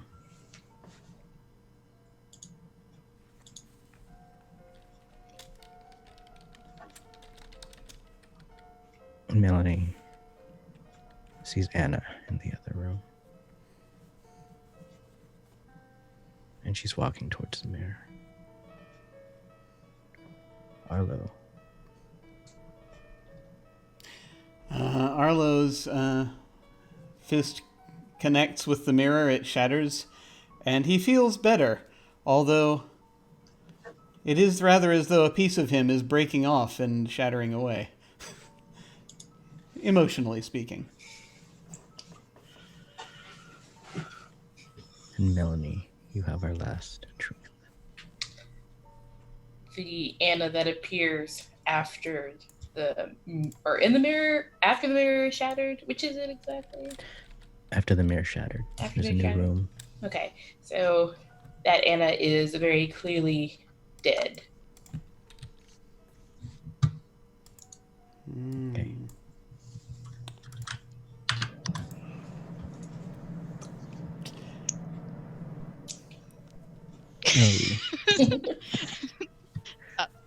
Elena, as you walk in on this new scene, we are in. As you came into the fun house with all these rooms with everyone's one door with each person's name on it. In Melanie's room, a mirror was shattered. And her best friend seems to be walking towards the mirror, towards the group. She does not appear to be alive.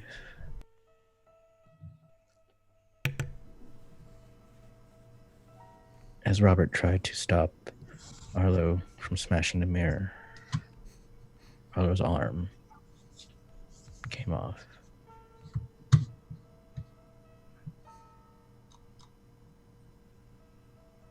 So what do you all do as you see Anna walking towards you all? Robert is more concerned about this arm that he's now holding in his hand, as he's ripped Arlo's shirt, and he's like, he feels like it moves, and he kind of throws it to the ground, and he's sort of like, what the? And he looks up and sees the person.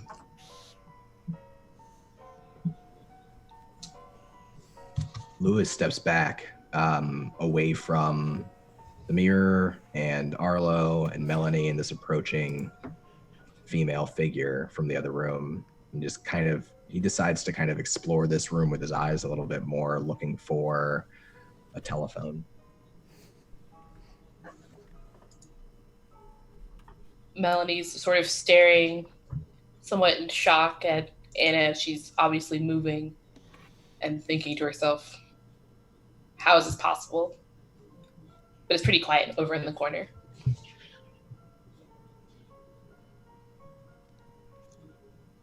When Elena had walked into the funhouse, she seemed to freeze and only sort of woke up as Arlo's arm came off and is frozen as this person approaches. Arlo, your arm. Just sort of turn around and just sort of look at him.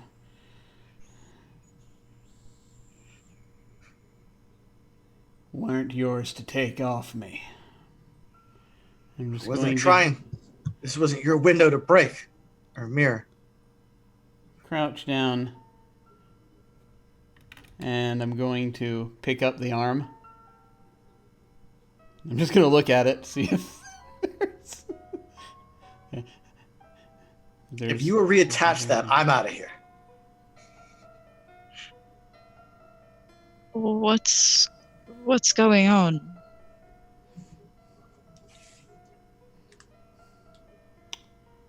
Arlo's arm came off. Didn't need this piece of myself anyway, not if it's what I think it was. It's sort of Robert's fault. He pulled too hard. My fault. What does the arm look like?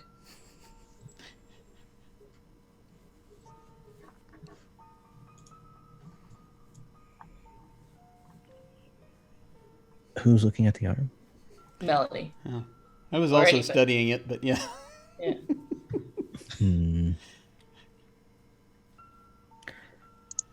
Let's go with Arlo. All right. Roll to tell me what it looks like. Okay. 5? 5d6, please. All right. Oh, look! 3 successes. Now I get successes. No one. Yeah! So, 1 second. So, Arlo, what does your arm look like? So, it looks about the same. It looks kind of like it looks like a mannequin's arm. It does have a joint at the elbow, and it does the lower portion of it is is blackened. And strangely enough, it didn't hurt coming off. But it does look like there's some sort of like hook or something that could be used maybe to reattach it.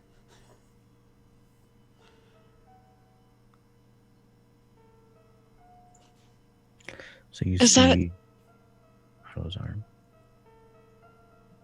And it's got a wedding ring on it also, on the hand, because it's the left hand. Was that from the chateau? Yeah, I reckon so. This place is showing us things. And taking pieces of us as it does. Just you, really.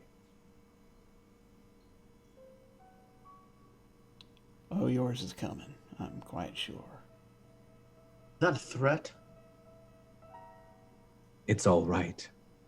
This is a very tense situation. We should all calm down. Is he a them? No. How do you know? Are you? I'm not. Why are you asking? Are you? You're the Let's go one back going outside. around dismembering people. What about her? And he points to the figure that's still slowly moving this way. She's dead. And I just sort of turn and sort of looking up, and I'm just sort of, and it's sort of lost in some of the hysteria of this, but I just sort of look up. Oh, excuse us, miss, we didn't see you come in. She's dead, and I don't know how she's here. And Melanie's attention's drawn Just back Anna? to the slowly walking forward Anna. Yes. As you're all having discussion, and Melanie looks back to Anna. Anna starts to crawl through the mirror, her mannequin hands grasping the side as she pulls herself through. Time to go. She looks into Melanie's face and just says, "Why did you lie?"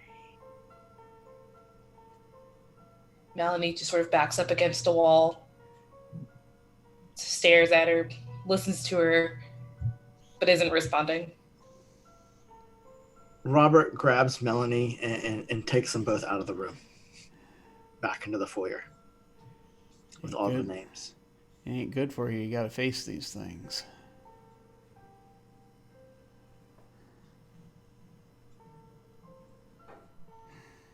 So you all leave the room?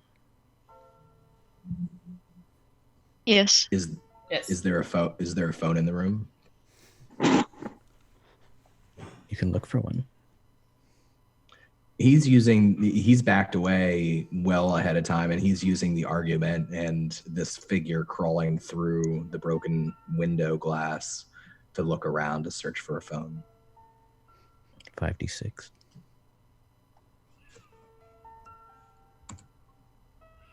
One success, one failure.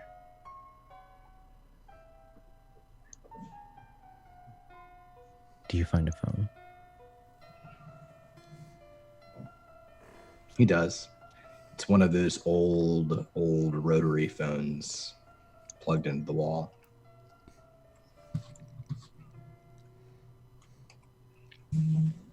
And I'm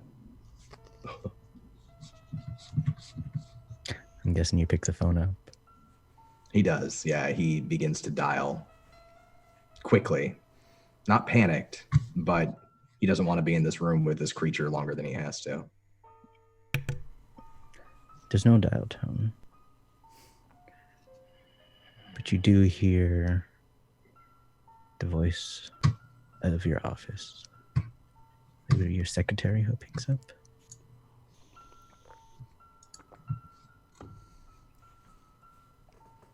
Henrietta, is that you?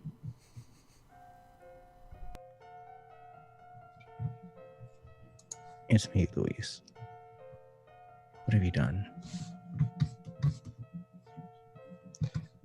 Listen, it doesn't matter what I've done or what I've not done. I might not get another chance, so I need you to enact my will immediately. I need you to make this happen now, before the world gets any worse than it is right now.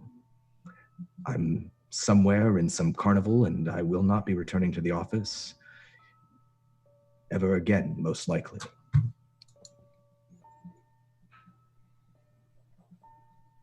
You tell Henrietta this.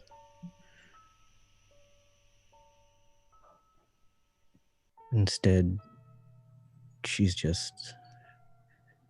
Why'd you do it, Luis? What did you do? What is she accusing you of?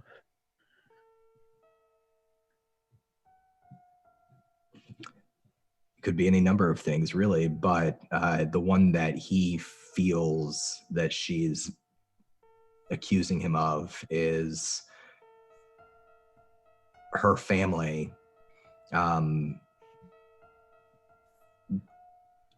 He purposefully misused their investment money to benefit himself. He ended up breaking them and then offering her the job that she has now so that she could support her family on a small income, but he made millions off of them. And he knows that they all live in squalor now. He didn't think that she knew that. You just hear her repeat to the phone, it's all your fault. It's all your fault. Just do it, Henrietta, and be grateful for what you have. As you're saying this, the arm you're holding starts crawling towards your throat. The hands trying to clutch at you. He will attempt to lock his fingers, interlock them with the hand's fingers, and then break those fingers off. You just keep hearing Henrietta say, it's all your fault. And the phone goes dead.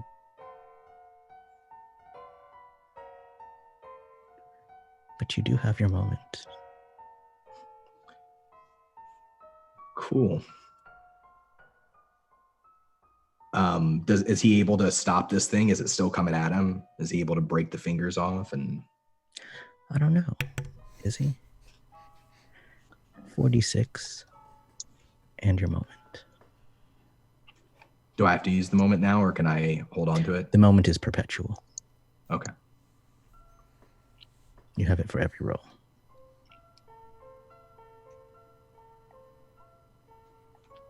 One success. And then my moment. Not that it matters.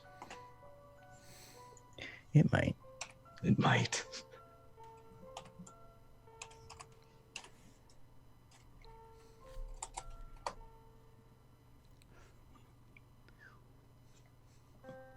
So you break off the fingers?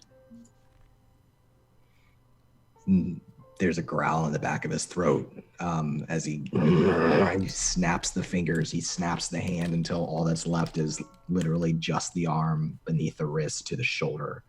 And he still holds onto it like a club, and then he slams that rotary phone down and stomps towards the main room to follow the others. As you make your way out the door, Elena is waiting for you.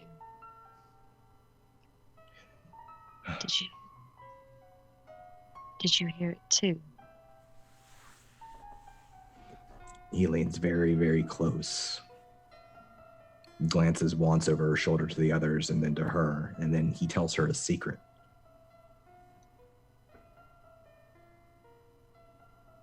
They look like something you love. They sound like something you love. But it's a lie. Save yourself.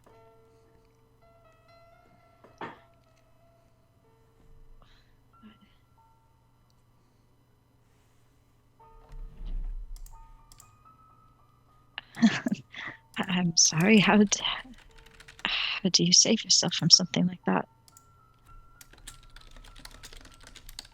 The same way I always have. by doing whatever it takes.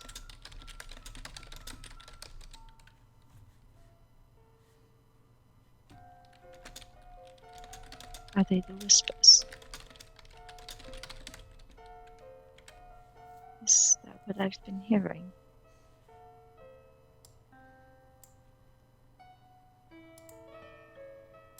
I hope not.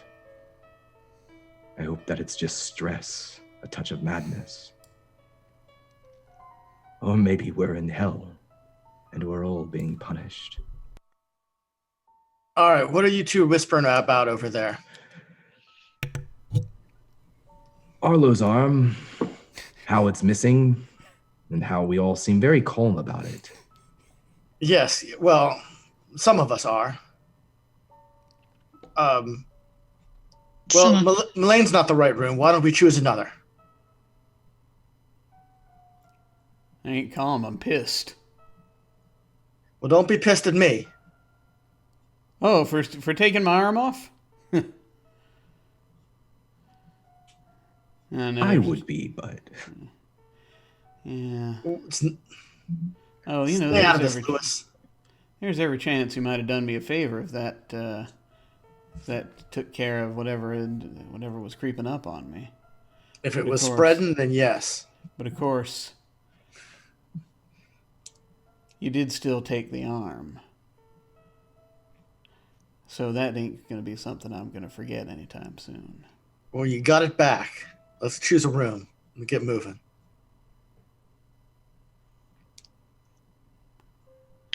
Eleni, are you all right? Melanie's just sort of quietly staring off into space and looks up. Yeah, I'm fine. All right. Was she coming after you? I don't know what she's doing. I don't know. Let's go to a different room. Whose room? We can go in mine. I don't care. I'm actually up at Robert's door now after what he just said. You've all Go and exited. let Arlo open up. So you all exited Melanie's room. Yes. As you all exit, the door closes, and the door is no longer a good door. It's just a mirror with Melanie's name above it.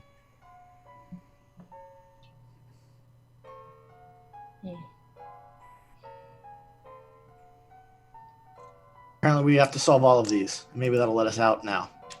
Go ahead, Arlo. With his one remaining hand, which still has the brass knuckles on it, he awkwardly turns the doorknob to see if it'll open.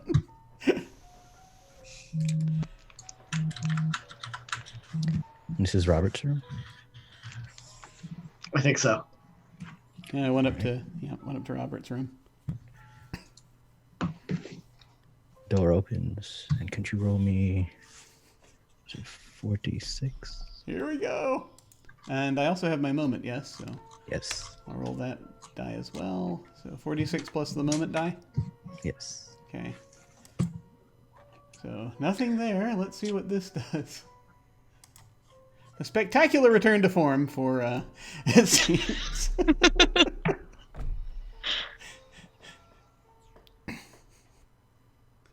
Oh. 4 candles.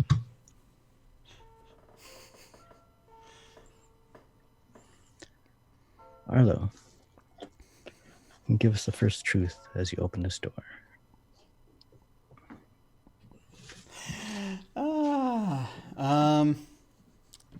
I think that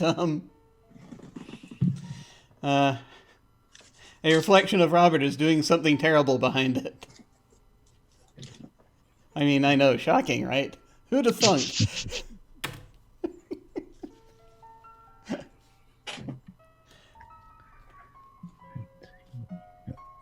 Excuse me. Melanie.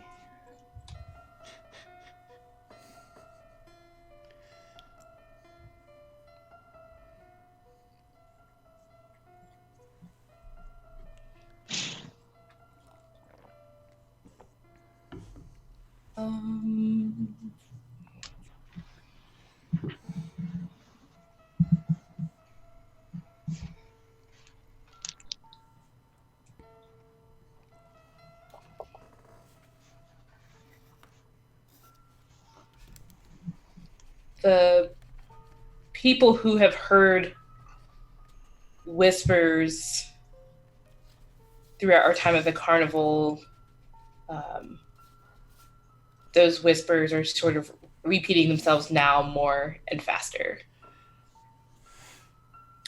The whispers are louder and faster. Robert.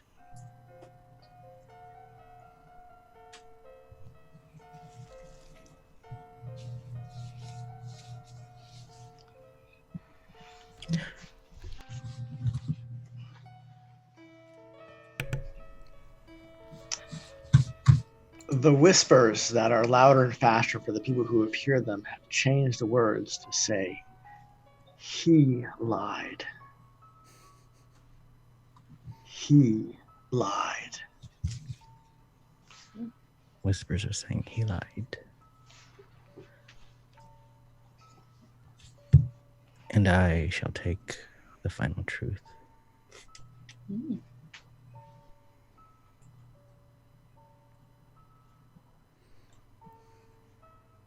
Elena, you hear your partner's voice behind your door.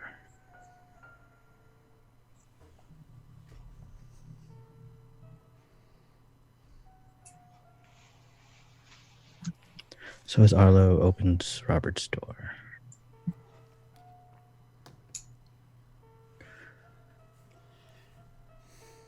Robert, what is your figure in the door doing? Inside the door, it looks to be the bleachers at a political rally. You see the red, white, and blue streamers, and Robert is sitting at a bench, furiously writing. And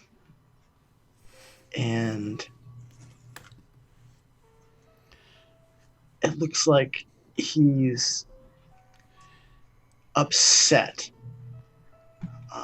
Maybe he didn't arrive on time or something like that. He is furiously scribbling down notes. But yeah, he seems visibly upset.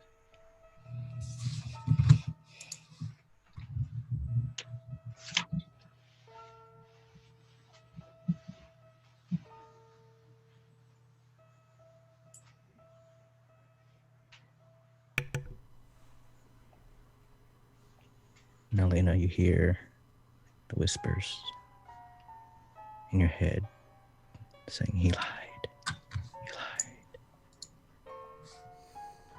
See, there's nothing to be worried about in this room. I've got nothing to hide. Elena's kind of picking at her arms a little bit.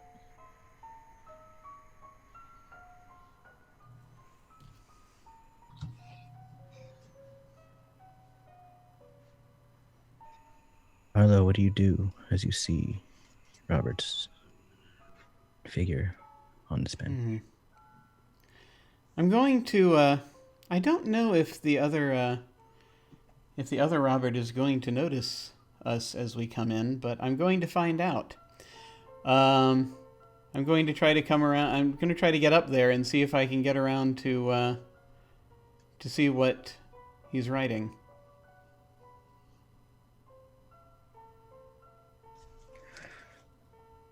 Can you roll me 46 as you look down? I will do that. And your hope die as well. All right. For these. Oh, good Lord. Nope. I think I should stop rolling now. I feel as though it might be a good idea for me to stop doing anything.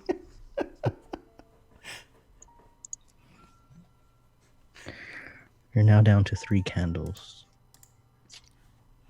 Oh.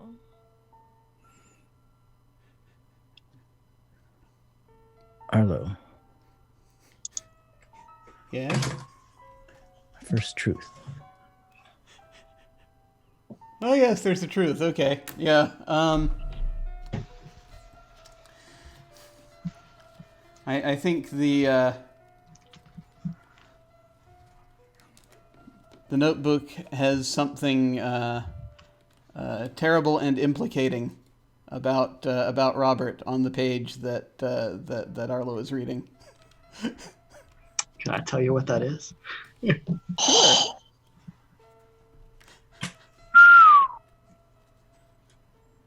You allow that? Okay. Yeah, It's fine. totally. It just says he's writing over and over again the word lies.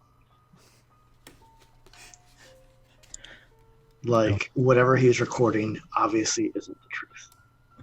Okay. I will give the second truth to Elena. Arlo's cell phone suddenly rings. Arlo's phone rings. I will take the final truth. Elena, you hear your partner from your room saying, "Help me. Help me."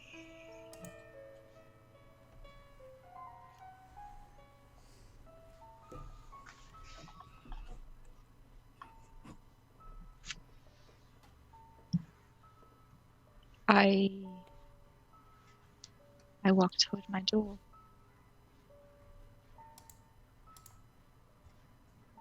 Is the door unlocked? The door opens.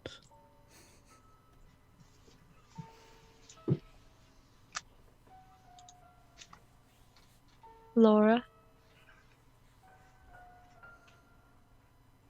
Are you in here? Push the door open and walk in. The room is dark. Who's Laura? Elena, where are you going? I'm not paying attention. I walk into the room. We shouldn't split up. Arlo's going that way. You should. Robert realized nobody's listening to him.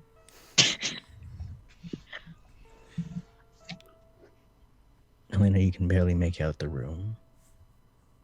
You can't tell where the walls are. You can't tell if there's any furniture. All you can see is your partner far back in a corner, on their knees, cradling their head, just saying, "Elena, help me." I want to make my way towards her, and I want to have my handle on the wall, feeling for a light switch or anything like that.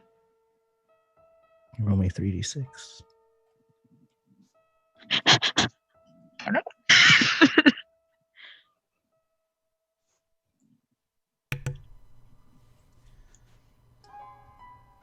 Two successes.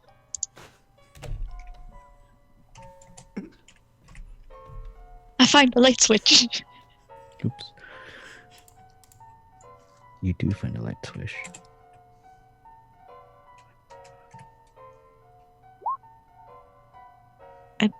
I flip it on.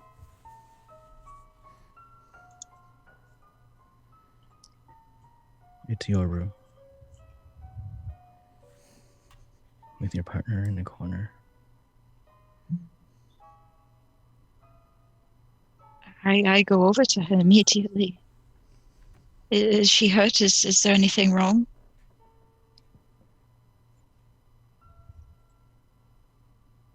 I take her hands in mine, and I try to get to better look at her.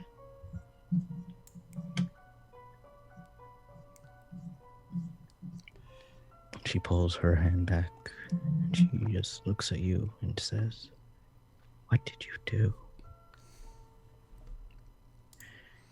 What do you mean?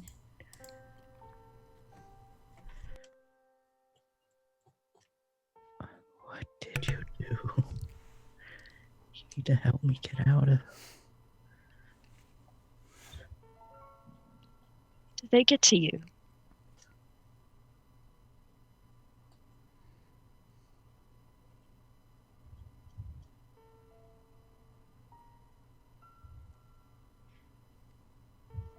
Elena, what did you do? Are you asking me as game master, or is this in... Yes. What did you do to make your partner cry and wail and ask for your help?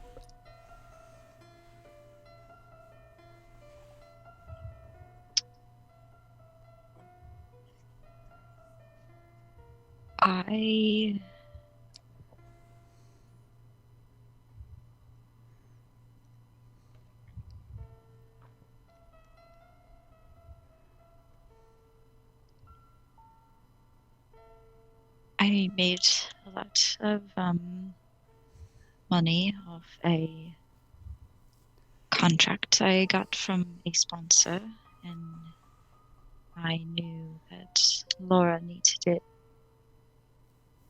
but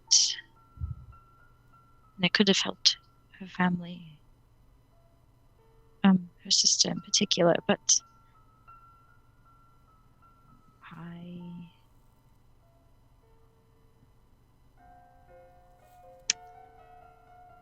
I used it to better myself instead.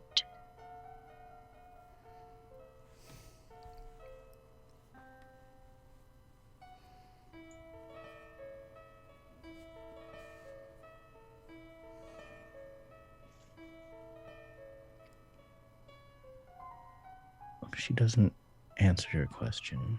She's just looks at you and keeps repeating, "What did you do? Why can't you help me?" I don't know how to help you now. I made a mistake, and I know that, and I'm sorry. I'm sorry, Laura. It's not really you, is it? I want to take her hand again, and I want to look down at her arm and see if there's a birthmark there. 3d6.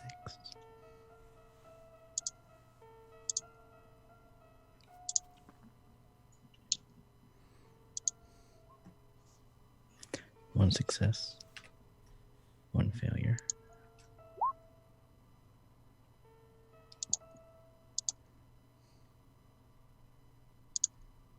So what do you see when you look at her arm?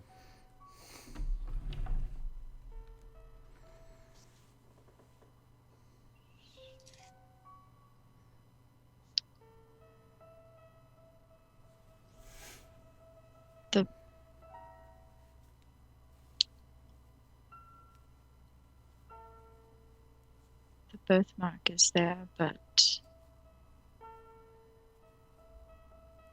it doesn't look like the birthmark. It looks like an ink stain.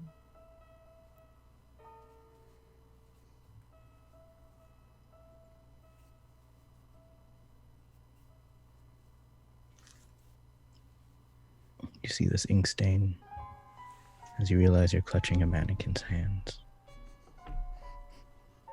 I drop it.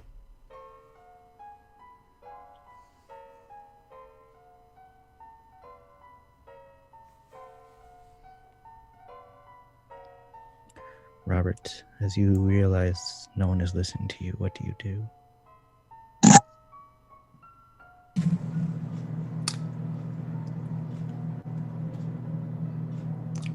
I follow Elena into her room, and I see the person and the other arm on the wall or on the floor. And to Robert, the ink stain doesn't look like a birthmark. It looks more like track marks. And I look at Elena.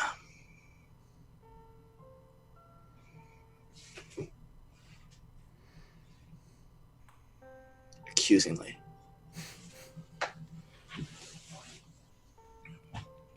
as Elena's backing away, she's kind of picking at a spot on her arm again and shaking her head and sort of muttering to herself and backing up and backing up.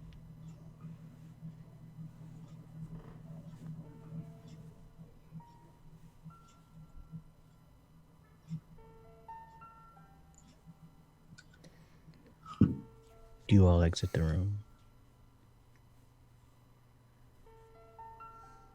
Yeah. Robert walks back to the group, leaving Elena alone.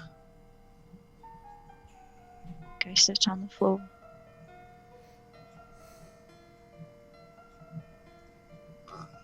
All right. Well, we've tried 2 rooms, or I guess 3 now. I don't know if Elena's coming out. Where are we going?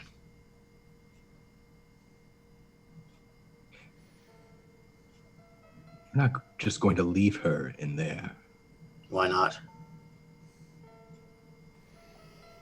For all we know, we might be the last 5 people in the entire world, Robert. We should never have split up in the first place. I agree. And he'll go over to the door. He doesn't even look at the figure, the mannequin sitting in the back of the room. He looks down to Elena, imagine the back of her head, and he just kind of calls in. You should come out. Remember what I said. It's time to choose to be a survivor or not.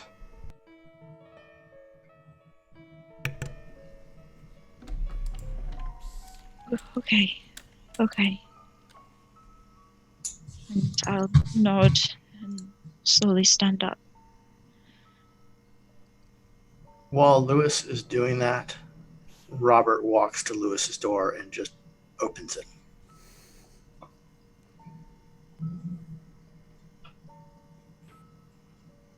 Okay. Can you roll me 3d6? Or, sorry, 2d6. 2? 2d6. Ooh. There was a 1 rolled. Oh, that's right. 2 1s. Oh! Oh no. Does the game end when the candles are all gone or when the dice pool is gone? You do not have any virtues or vices left. I have a virtue, but my moment was next. You cannot spend your moment to reroll. So can I use a virtue? You need to clear that moment first. All right, Melanie, somebody did kind of praise something I did earlier, but we didn't do anything about it. What was it?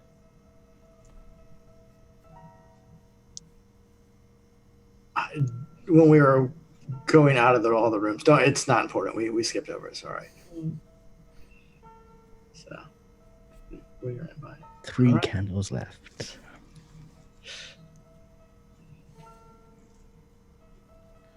I didn't know the moments were this hard to activate.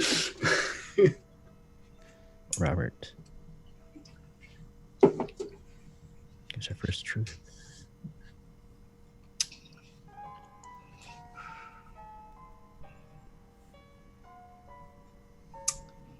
There is something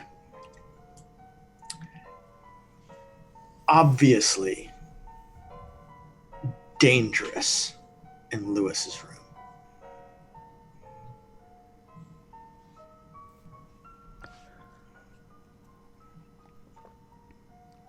I'm going to give Melanie our next truth.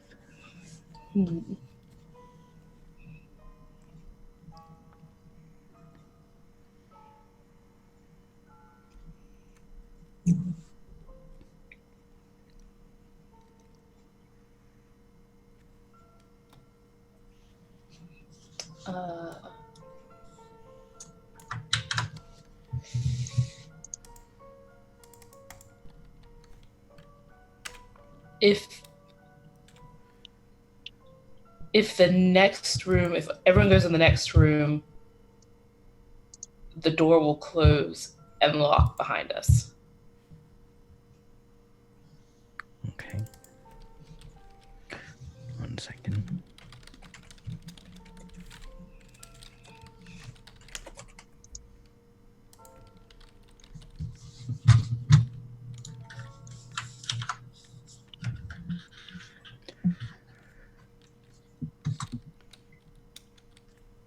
The final truth. Luis, you see Henrietta in your door.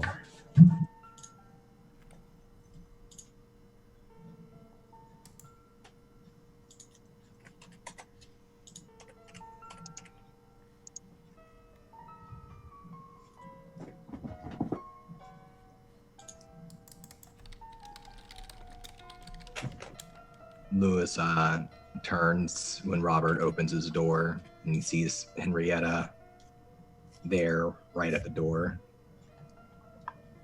And he sort of growls a little bit as he calls after Robert. Oh, you shouldn't have done that.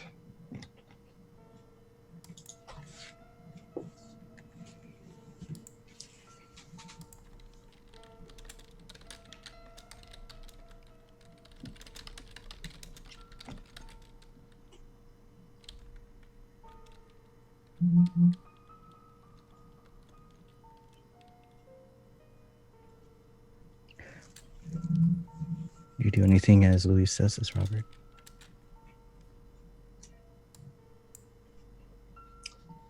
I'm still opening the door to see what's inside.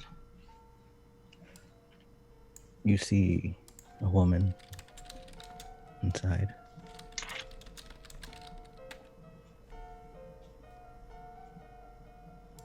Who is this, Luis?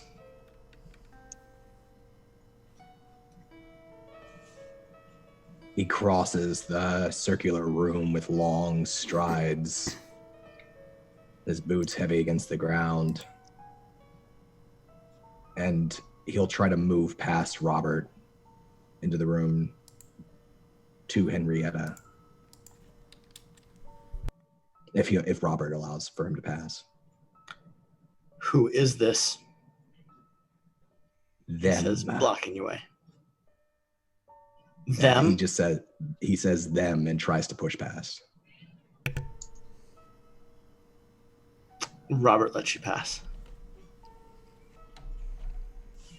Lewis will step into the room and come face to face with Henrietta. And kind of chew his jaw for a minute.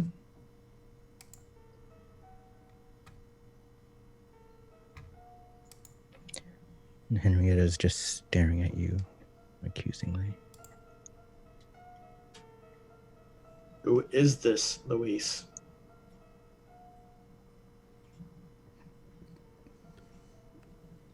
You think that I feel sorry for you. Everyone makes their own way in this world, Henrietta. You could have made a better way for yours. Take some responsibility for yourself. I'm not to blame for what happened. That's just the way the world works.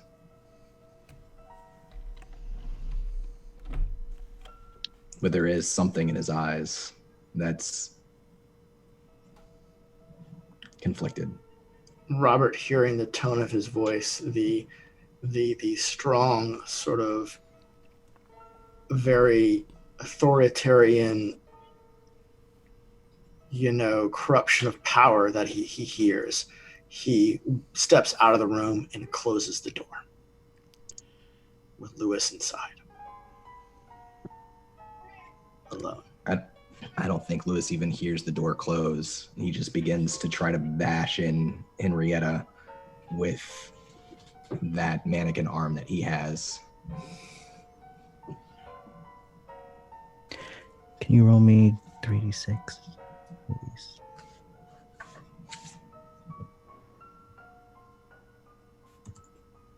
And then I also have a hope die.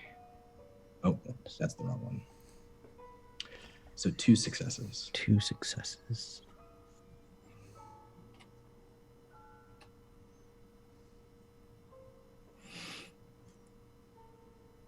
So what happens as you swing your arm at Henrietta? He strikes her the first time in the shoulder and the second time in the head and the third time in the abdomen. And it's that third strike as she's just standing there looking at him accusingly when her body begins to break apart into separate mannequin pieces, pulling down beneath what were clothes, a costume. And they just hit the ground and rattle.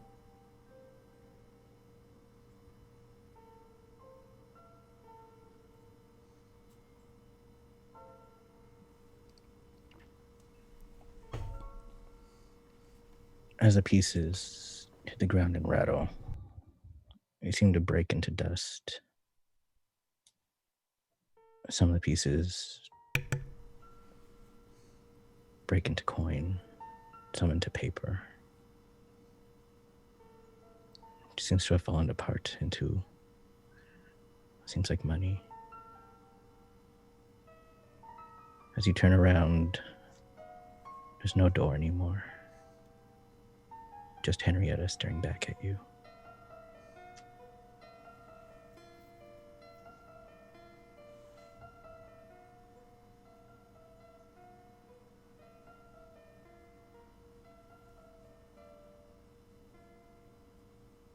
Just did what I was raised to do. What I was taught to do.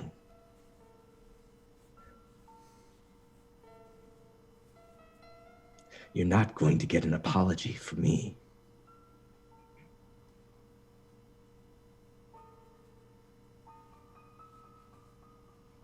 He turns and looks around. What is this room? Is there anything else here?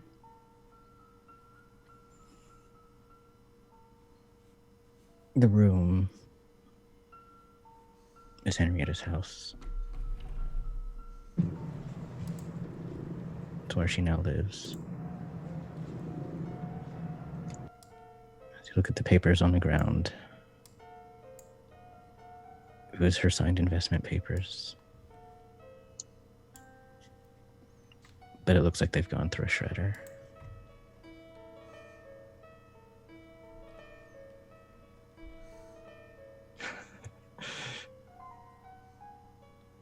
It's not real anyways. None of it. None of it. He storms through a house. He kicks through shredded paper. And is there a kitchen nearby?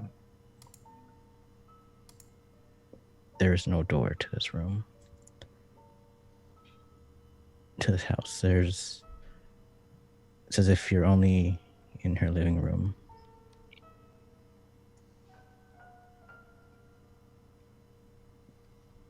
With an open briefcase on the table. More papers with her signature on them. He throws the table over, tosses the table, the papers. He looks for something metal. A fork, a pen, tweezers. He looks for a lamp. He tries to he tries to short circuit the room. He's trying to start a fire. Can you roll me 3d6?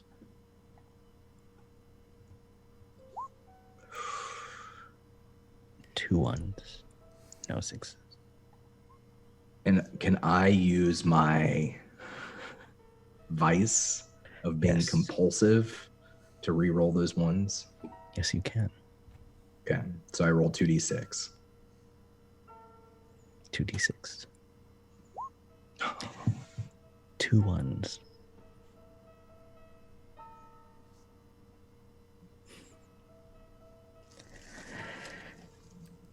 As you try to start this fire,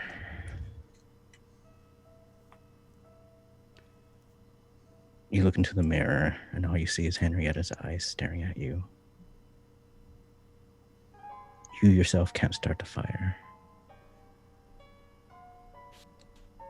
but the papers that Henrietta signed behind you do burst into flames.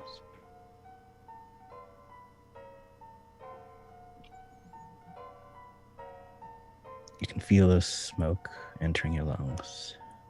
You can feel the heat of the fire as the room is slowly engulfed.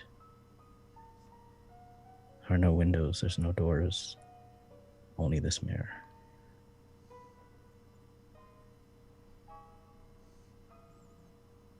You do not see yourself in the mirror, just Henrietta.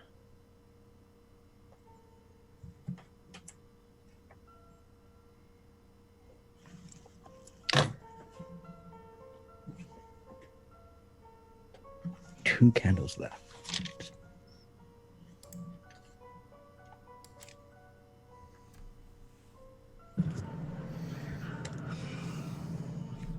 As Luis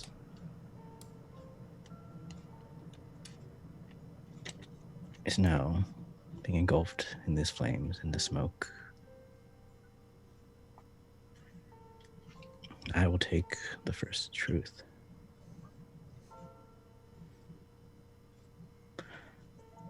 Arlo, you hear your wife stir in your room.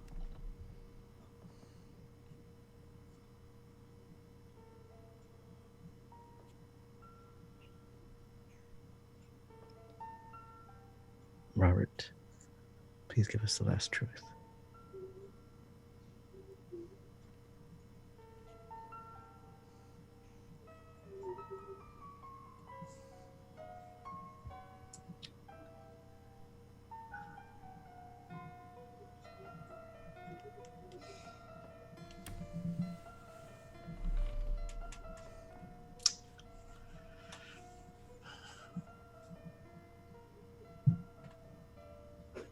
We can hear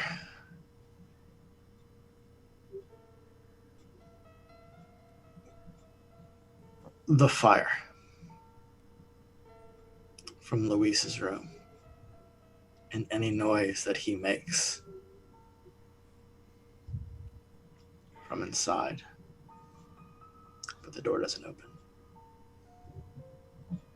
As you were all looking at Luis's door, it is no longer a door, but a mirror. As you look into the mirror, you each see yourselves in a house you've never been before, slowly struggling with the smoke, feeling your skin dry from the flames. You can smell the burnt hair, but only when you look into the mirror.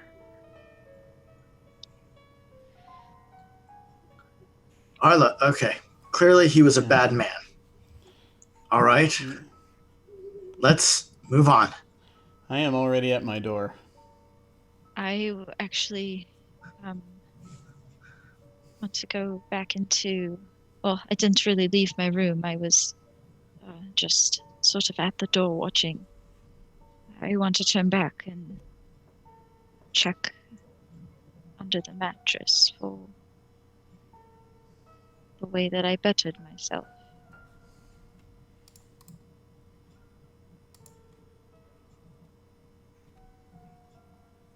Lena, you go back into your room and your door closes behind you.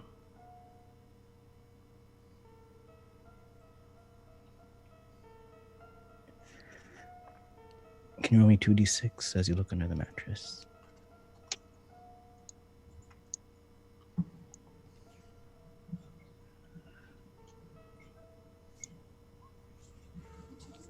One success, one failure. Could I... Remind me, what was your moment again? I feel like it sort of happened. It was finding my partner again. Was your moment on top when it happened? No, it's on the bottom. So what's on top? My virtue. And I would like to re-roll my 1. Yes, you can re-roll that one. Do I just roll 1d6. 1d6? What is your virtue? Cunning. Mm. Not a success, but not a 1. And how are you being cunning? Well, it's not just under the mattress, of course. That would be silly. There, when you lift up the mattress under the box spring, there is under the bed skirt, you have to lift it up, and there's a lock with a code on it. Actually, no, it's a puzzle box, and you have to undo the puzzle to get to my not so secret. Oh, you're muted. Yes, you are working on that puzzle.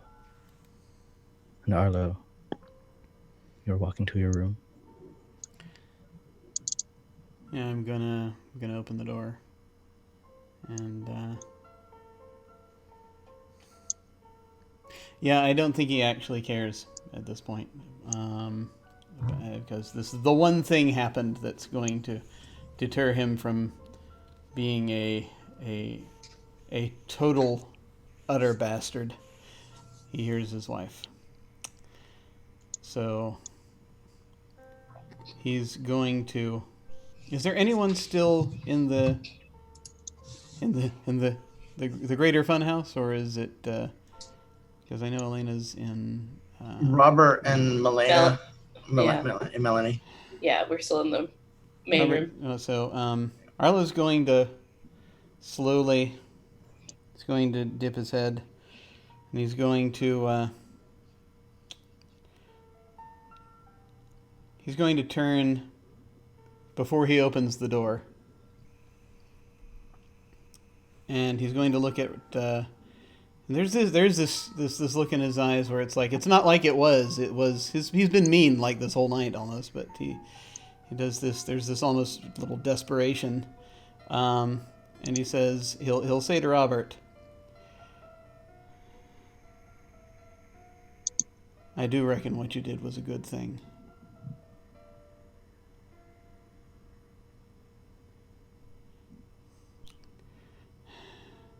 Telling falses just to protect things, to protect what's important. That's not a weakness. You're doing what's right. And Robert, you have gained your moment. And I will turn to Melanie and I'll say, if y'all wouldn't mind making sure this door stays open, I'd appreciate it, but I won't blame you if you don't. And I'm going to turn and I'm going to open the door. And as Arlo walks in, Robert's going to run up and close the door behind him. Oh! Before I could stand in the doorway so you couldn't. 2d6, Robert. Oh, God. What a jerk. Wowee. It's the only way to survive. Me and Melanie are going to make it.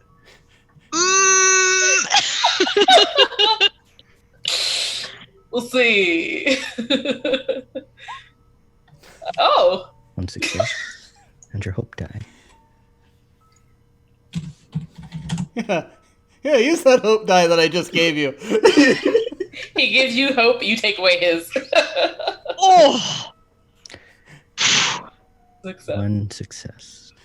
Oh boy. Come on, G. Oh. Robert, as you close the door behind you, Behind him. behind Arlo, you find yourself in the room with Arlo.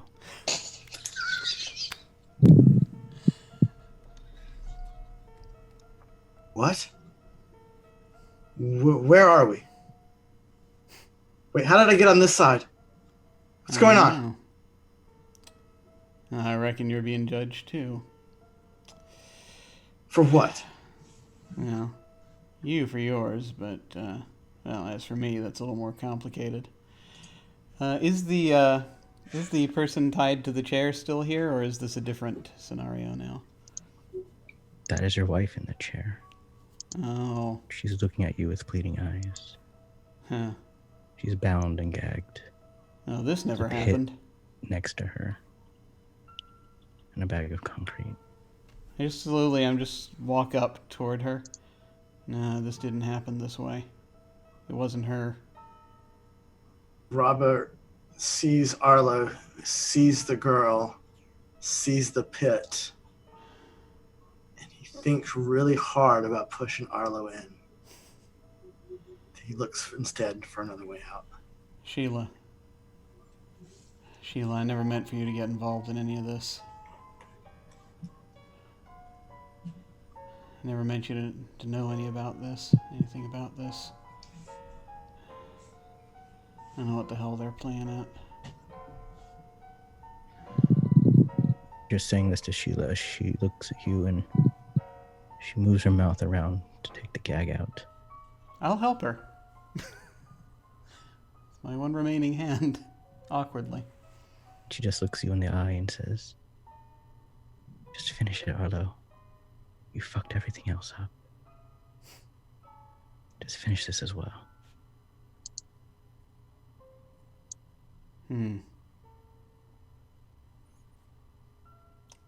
You ain't her, are you?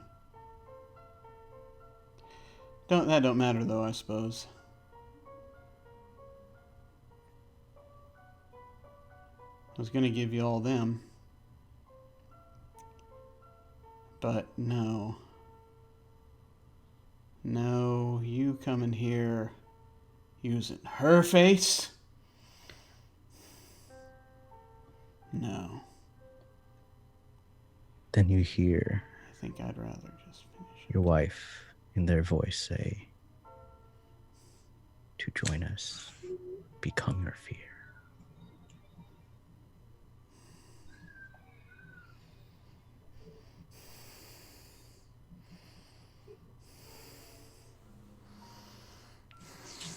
Actually, he has to do this. He doesn't have the other one.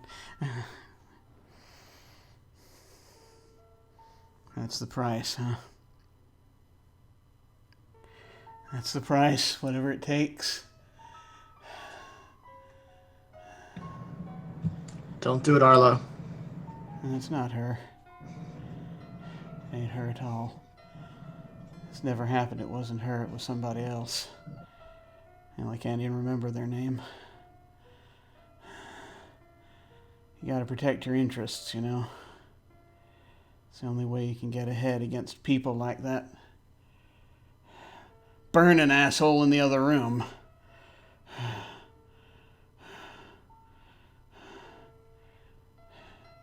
You did what you had to survive, I say, looking over at Robert. I reckon I'm gonna do the same. And I will just step forward, I will turn. Just look down at her, and I can't really look at her. Just close my eyes, shake my head. And I'm going to kick the chair into the pit.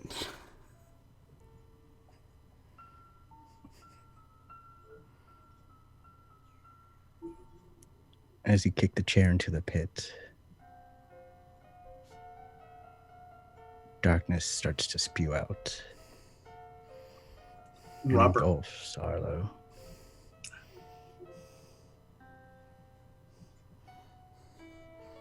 Robert backs up. Gets away from this engulfing blackness as fast as he can. He starts to run. As Arlo kicked the chair into the pit, our final candle went out.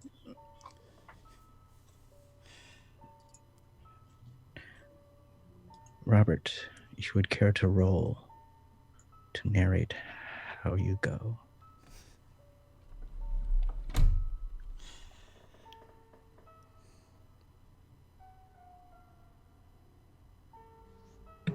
What do I roll? It's 1d6 and your hope die.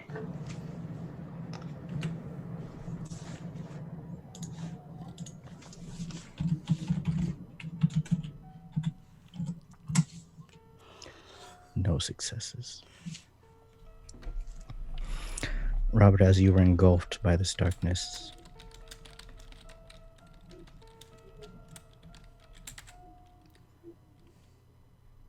you see yourself on live TV, reporting on your own body in the street.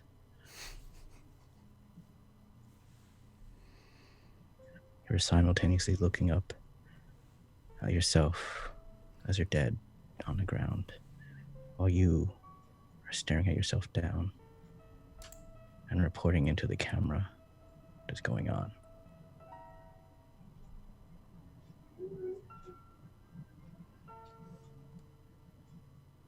Slowly, the cameras around you start shutting off, but you cannot stop reporting. For once, you are reporting the truth.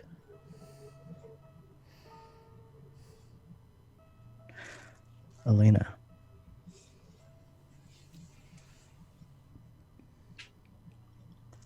would you like to roll to narrate how you go? I don't even have a hope die. 1d6. Oh boy. No successes. As you open this box that you found, you find nothing but bills and more bills. Eventually you look up and there's a webcam recording. It's all set up. You see your YouTube channel on the screen, on a computer behind it. The numbers slowly decreasing. All you can hear from the computer is dance, dance. As these manacles come from the wall, attached to your arms and legs. As you are forced to perform in front of the camera. But the numbers don't go up. They go down into the negatives. The further into the negatives, the hotter the manacles become. Slowly, the room darkens. There are no more lights, but you are still performing for no audience at all. Melanie.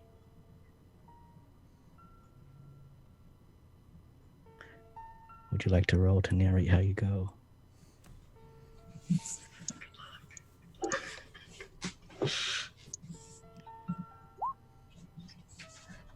No success. Melanie is the only one not in a room. She's still in the fun house. But all the doors are closed. There's nothing but mirrors. As you look into each mirror, you can feel what's happening in each one, as if it's happening to you. Not until you pull your eyes away.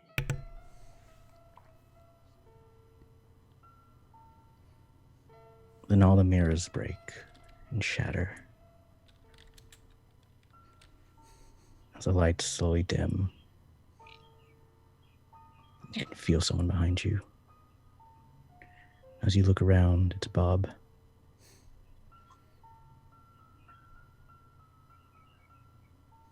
And he's just looking at you like, I don't know why they sent you. You're all the reasons why I had to shut down.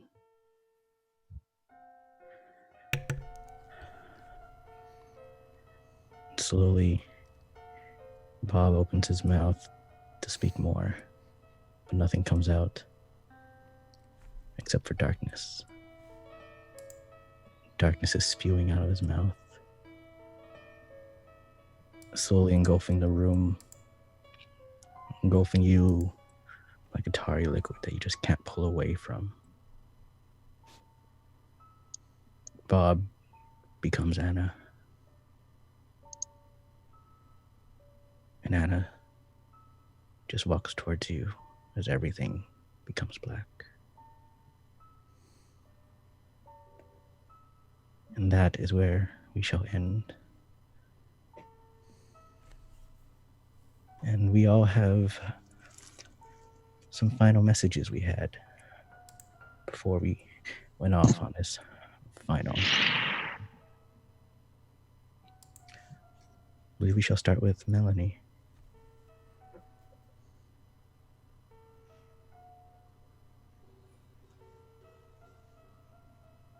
You're muted.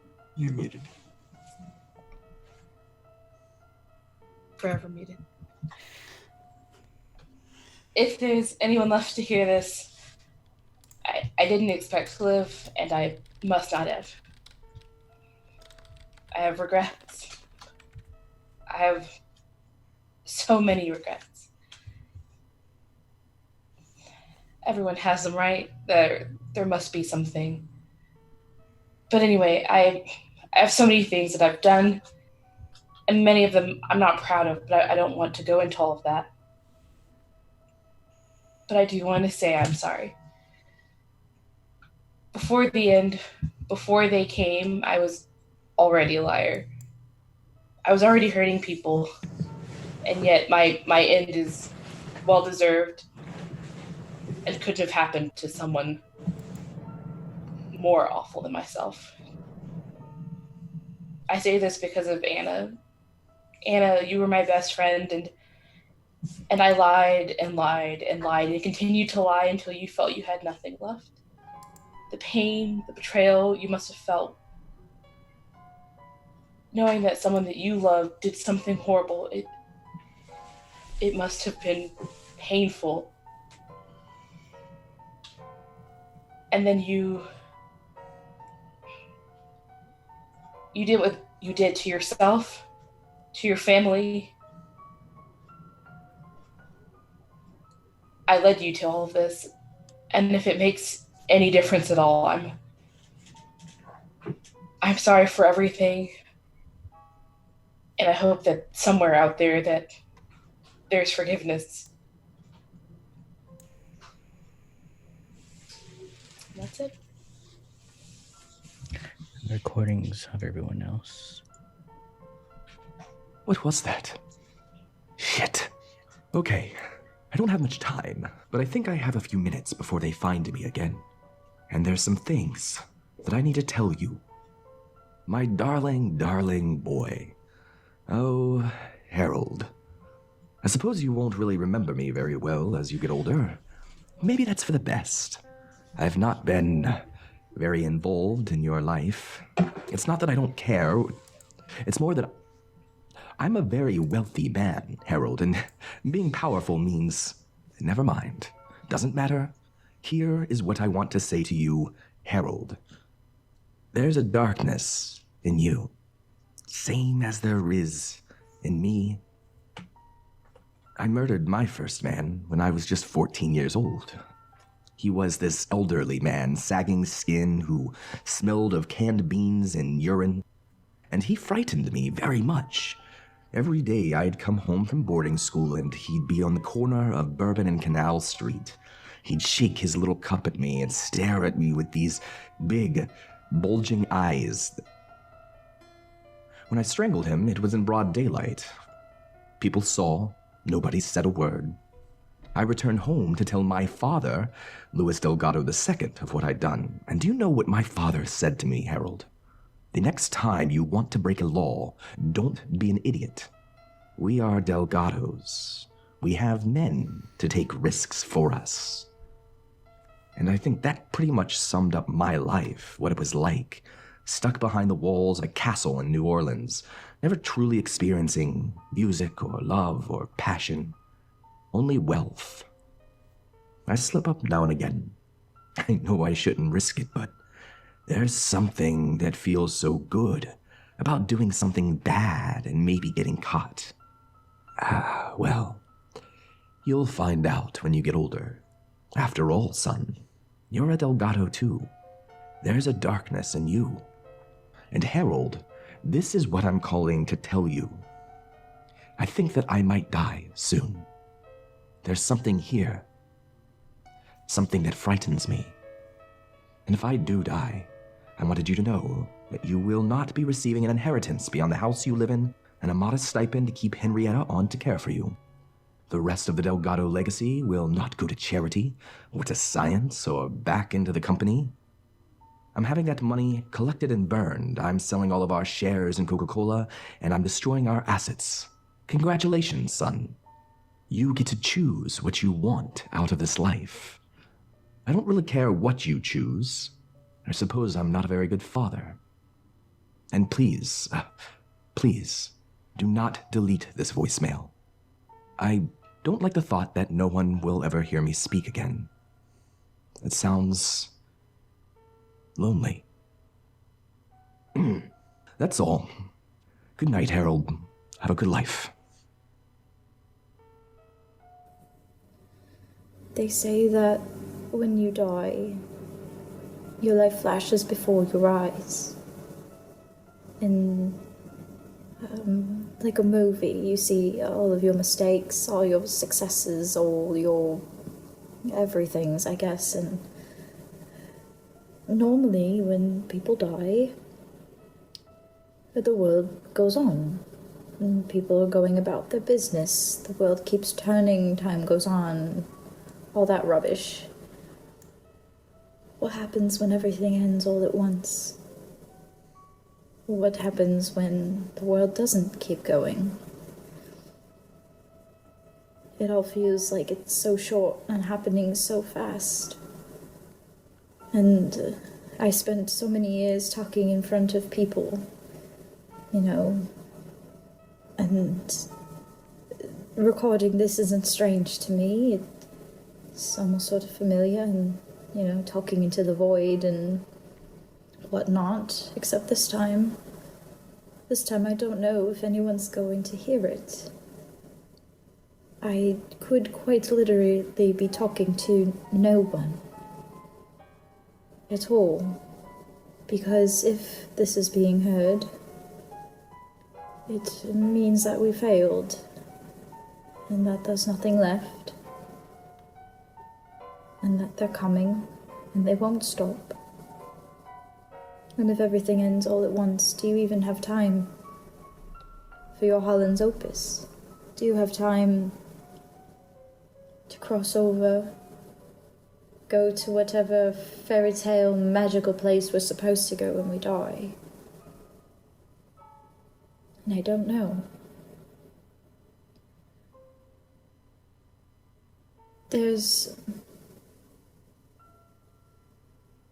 I don't know what else we could possibly try. I don't know what there's left to do.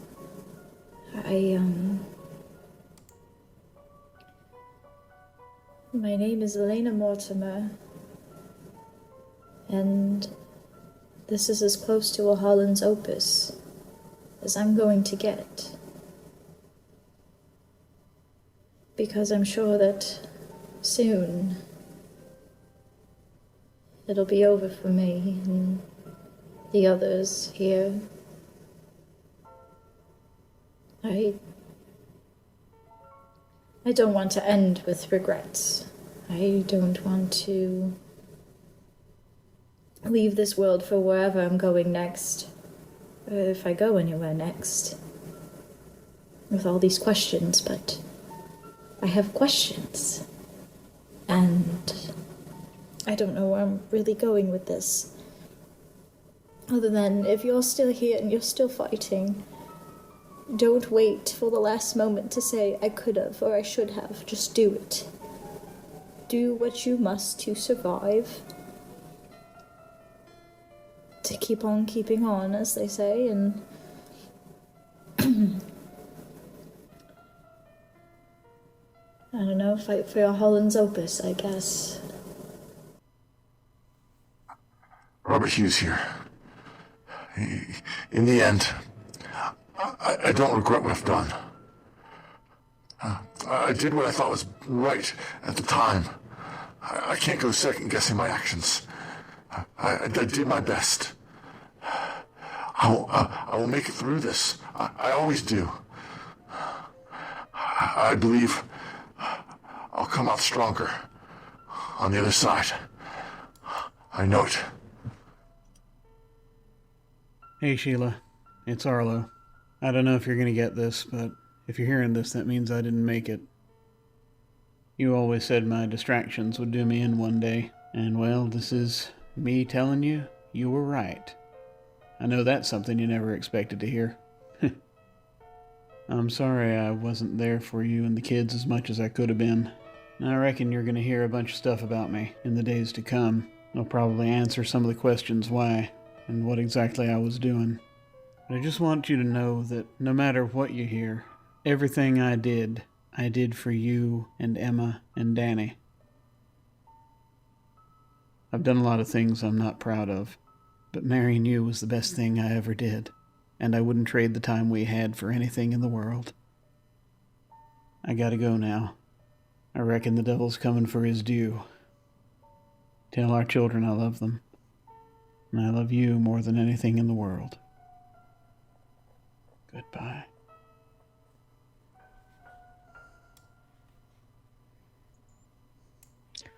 And that is where we end.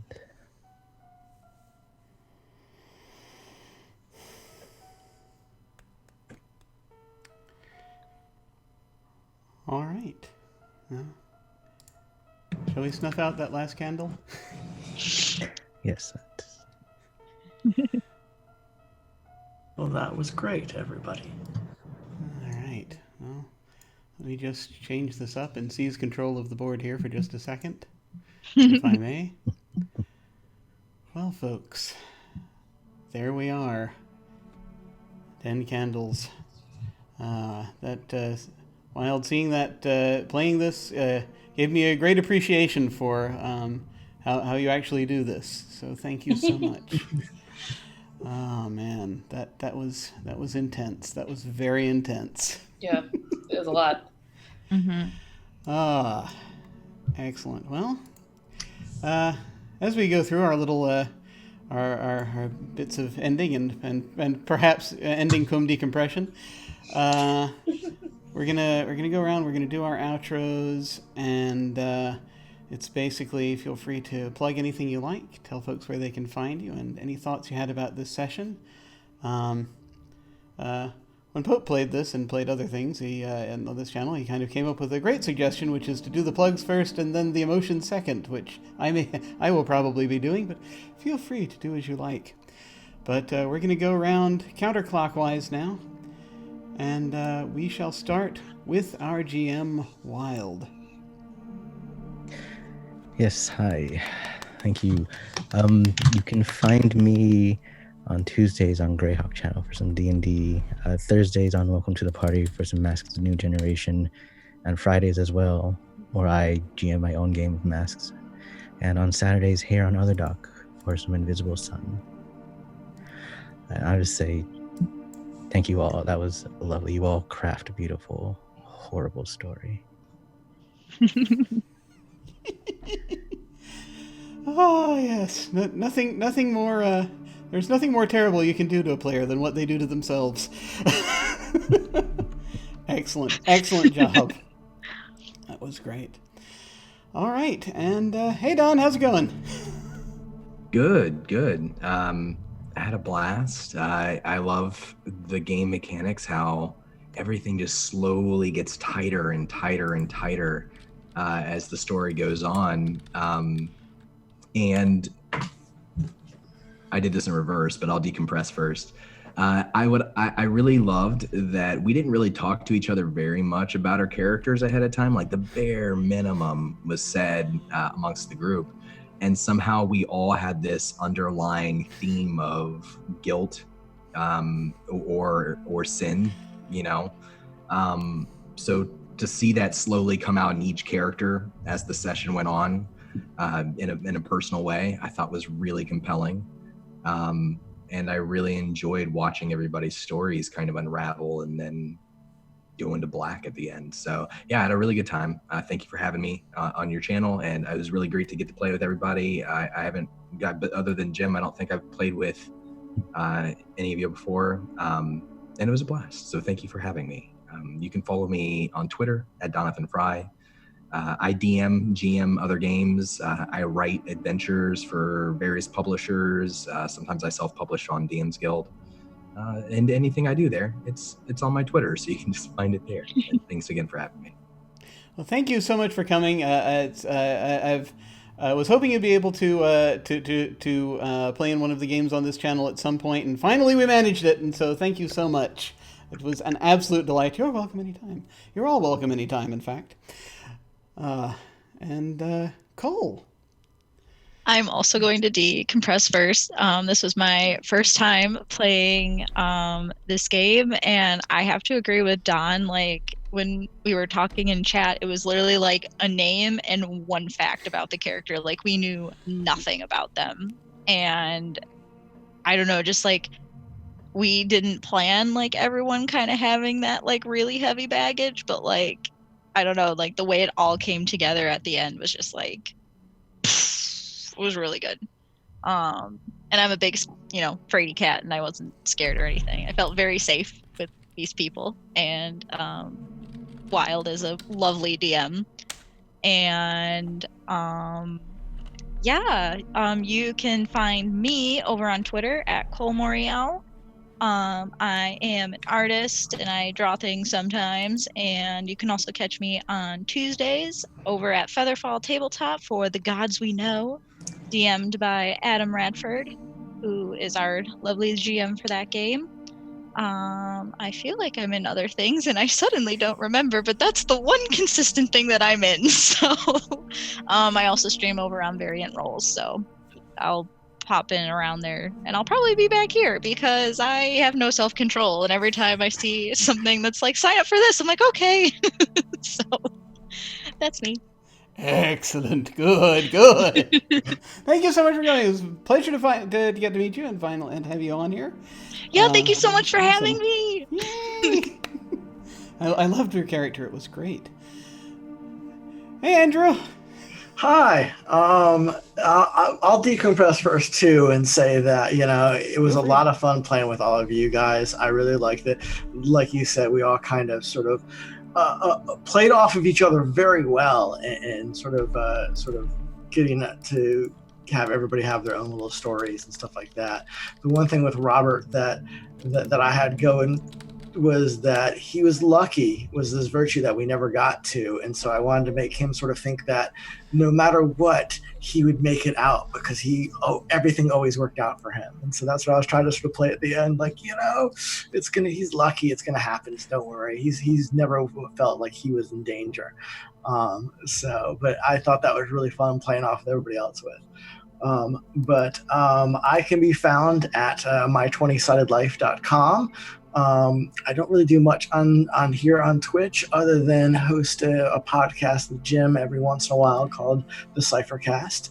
So if you want, you can find that probably in his VODs, as well as we talk about the Cypher system and other things like that. But otherwise, you can find me at My20sidedlife at Twitter and as well. Thank you. Yay! Thank you so much for coming on. I'm glad we were able to get you back on to play something. Yeah, this was a lot of fun. Coolness.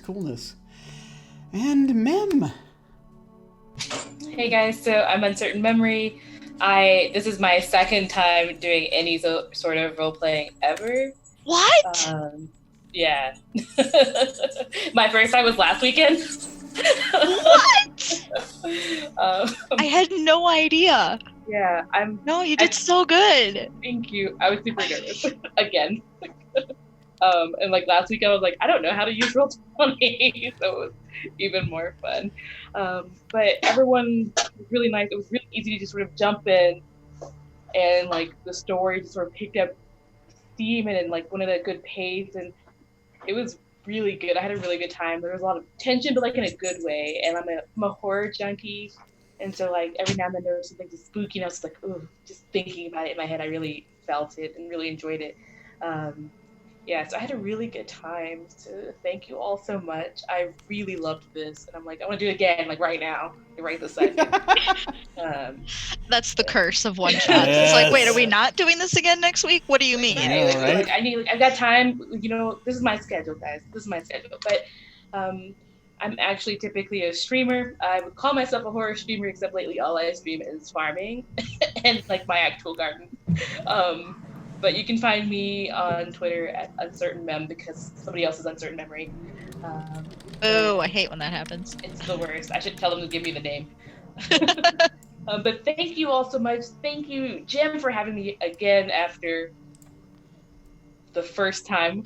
And I had a great time. Well, it was a delight, and I also last weekend, and it was actually over on Anito's channel when we played in the Dresden Files one shot. I had no idea you hadn't role played before, so that I'm so glad. I'm so glad we've managed to have had even a small part in helping to addict someone new to the hobby. Welcome, welcome to hell. Welcome. Yes. Join us. Join us. Try as many different games as you can. Yes. Yeah. I feel like it's so easy to fall into like, just playing D&D, but there's so many good tabletop games. Oh yes, absolutely. Kind of part of the mission of this channel, really, is to play as many different tabletop RPGs as possible, because I can't stop myself. Thank you all so much. This was wonderful. Thank you again to Wild for running this game awesomely. Actually showing me how to do it. That was good. Because last week I had no idea what the hell I was doing. But that just sounds like my autobiography. Oh yeah, pretty much. Yeah, I have no idea. That's mine too, basically. But I improv everything. But this was really cool. I loved how everything got thrown together and how everything came out.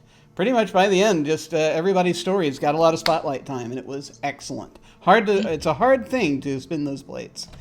And I just knew. But speaking of spinning plates, we have more things coming up on this channel. A little bit. Tuesday night, this month, we have our short campaign of Don't Rest Your Head, which is a horror game about insomniacs fighting their nightmares, manifestations thereof in the Mad City. I used mannequins in that last week, and so that probably, I feel, there we go, there's the karma. Coming back to get that for us. But we'll be doing that then. We got 2 more episodes of that left. Then also we skip over to Saturday evenings here. We have Invisible Sun, The Edge of Paradox, our Invisible Sun campaign. Wild is in that. We're hopefully going to start having guests finally on that soon. I had to kind of take a little time off because I had a minor operation I had to deal with for a pain issue. But now I'm healing up, coming back. So hopefully I can get all that organized. And we'll get that going. Again, on Sundays, we do one-shots of various different games. And this Sunday, to round out October, I'm going to attempt to run a one-shot of Trail of Cthulhu. That is a Cthulhu game using the Gumshoe system designed specifically for investigation. And I've never actually had a chance to play it at all before, so I'm going to take a whack at it. And so that is happening, again, 1 week from today. As for signups actually are still open for that right now, technically. I'm probably going to start casting in another couple of days. So I usually do it on like the Tuesday before for a lot of these one-shots. So if there's any interest in that is, feel free to dive in and I'll figure out who the cast is on like Tuesday. Then signups are also open for the short campaign for November, which is going to be Alas for the Awful Sea. That is it's been played quite a bit over on Off the Table. I saw their games. I thought it was glorious, and I wanted to try it here. That is basically a game set in the 19th century on your the crew of a sailing ship going to the British Isles and getting involved in many of the web of deceit and politics and desperation and supernatural creatures of the ocean. As they emerge to judge humanity for all of its flaws. And so I'm very interested to see how that goes. So sign-ups are open for that up until Wednesday the 30th of this month. So if you want to dive into either of those games, you can feel free to click on the RPG sign-up link below or go to jimyesthatjim.com and click on Game Sign Up, and they will be there. As always, beginners are more than welcome. Well, let's see. When we hit the end card, who shall we send a raid over to? I shall send a raid over to... let's do I did Tales from the Grim last week. I'm going to do Happy Jacks because they are playing. Speaking of Cthulhu, they're playing Call of Cthulhu, which is to them still a fairly new game. They've not actually played it prior to this run of it, I don't think. I haven't played that one either. Yeah, not That the one actual sounds like Call of fun. Cthulhu in and of itself. So, yeah, when we're going to go ahead and say hi to them. You can feel free to hang on and say hi to them with us if you so desire. That, again, will be when we hit the end card. In the meantime, folks, thank you so much for watching. Take care. And, as I said last week, keep the lights on. Bye, Farewell. everybody.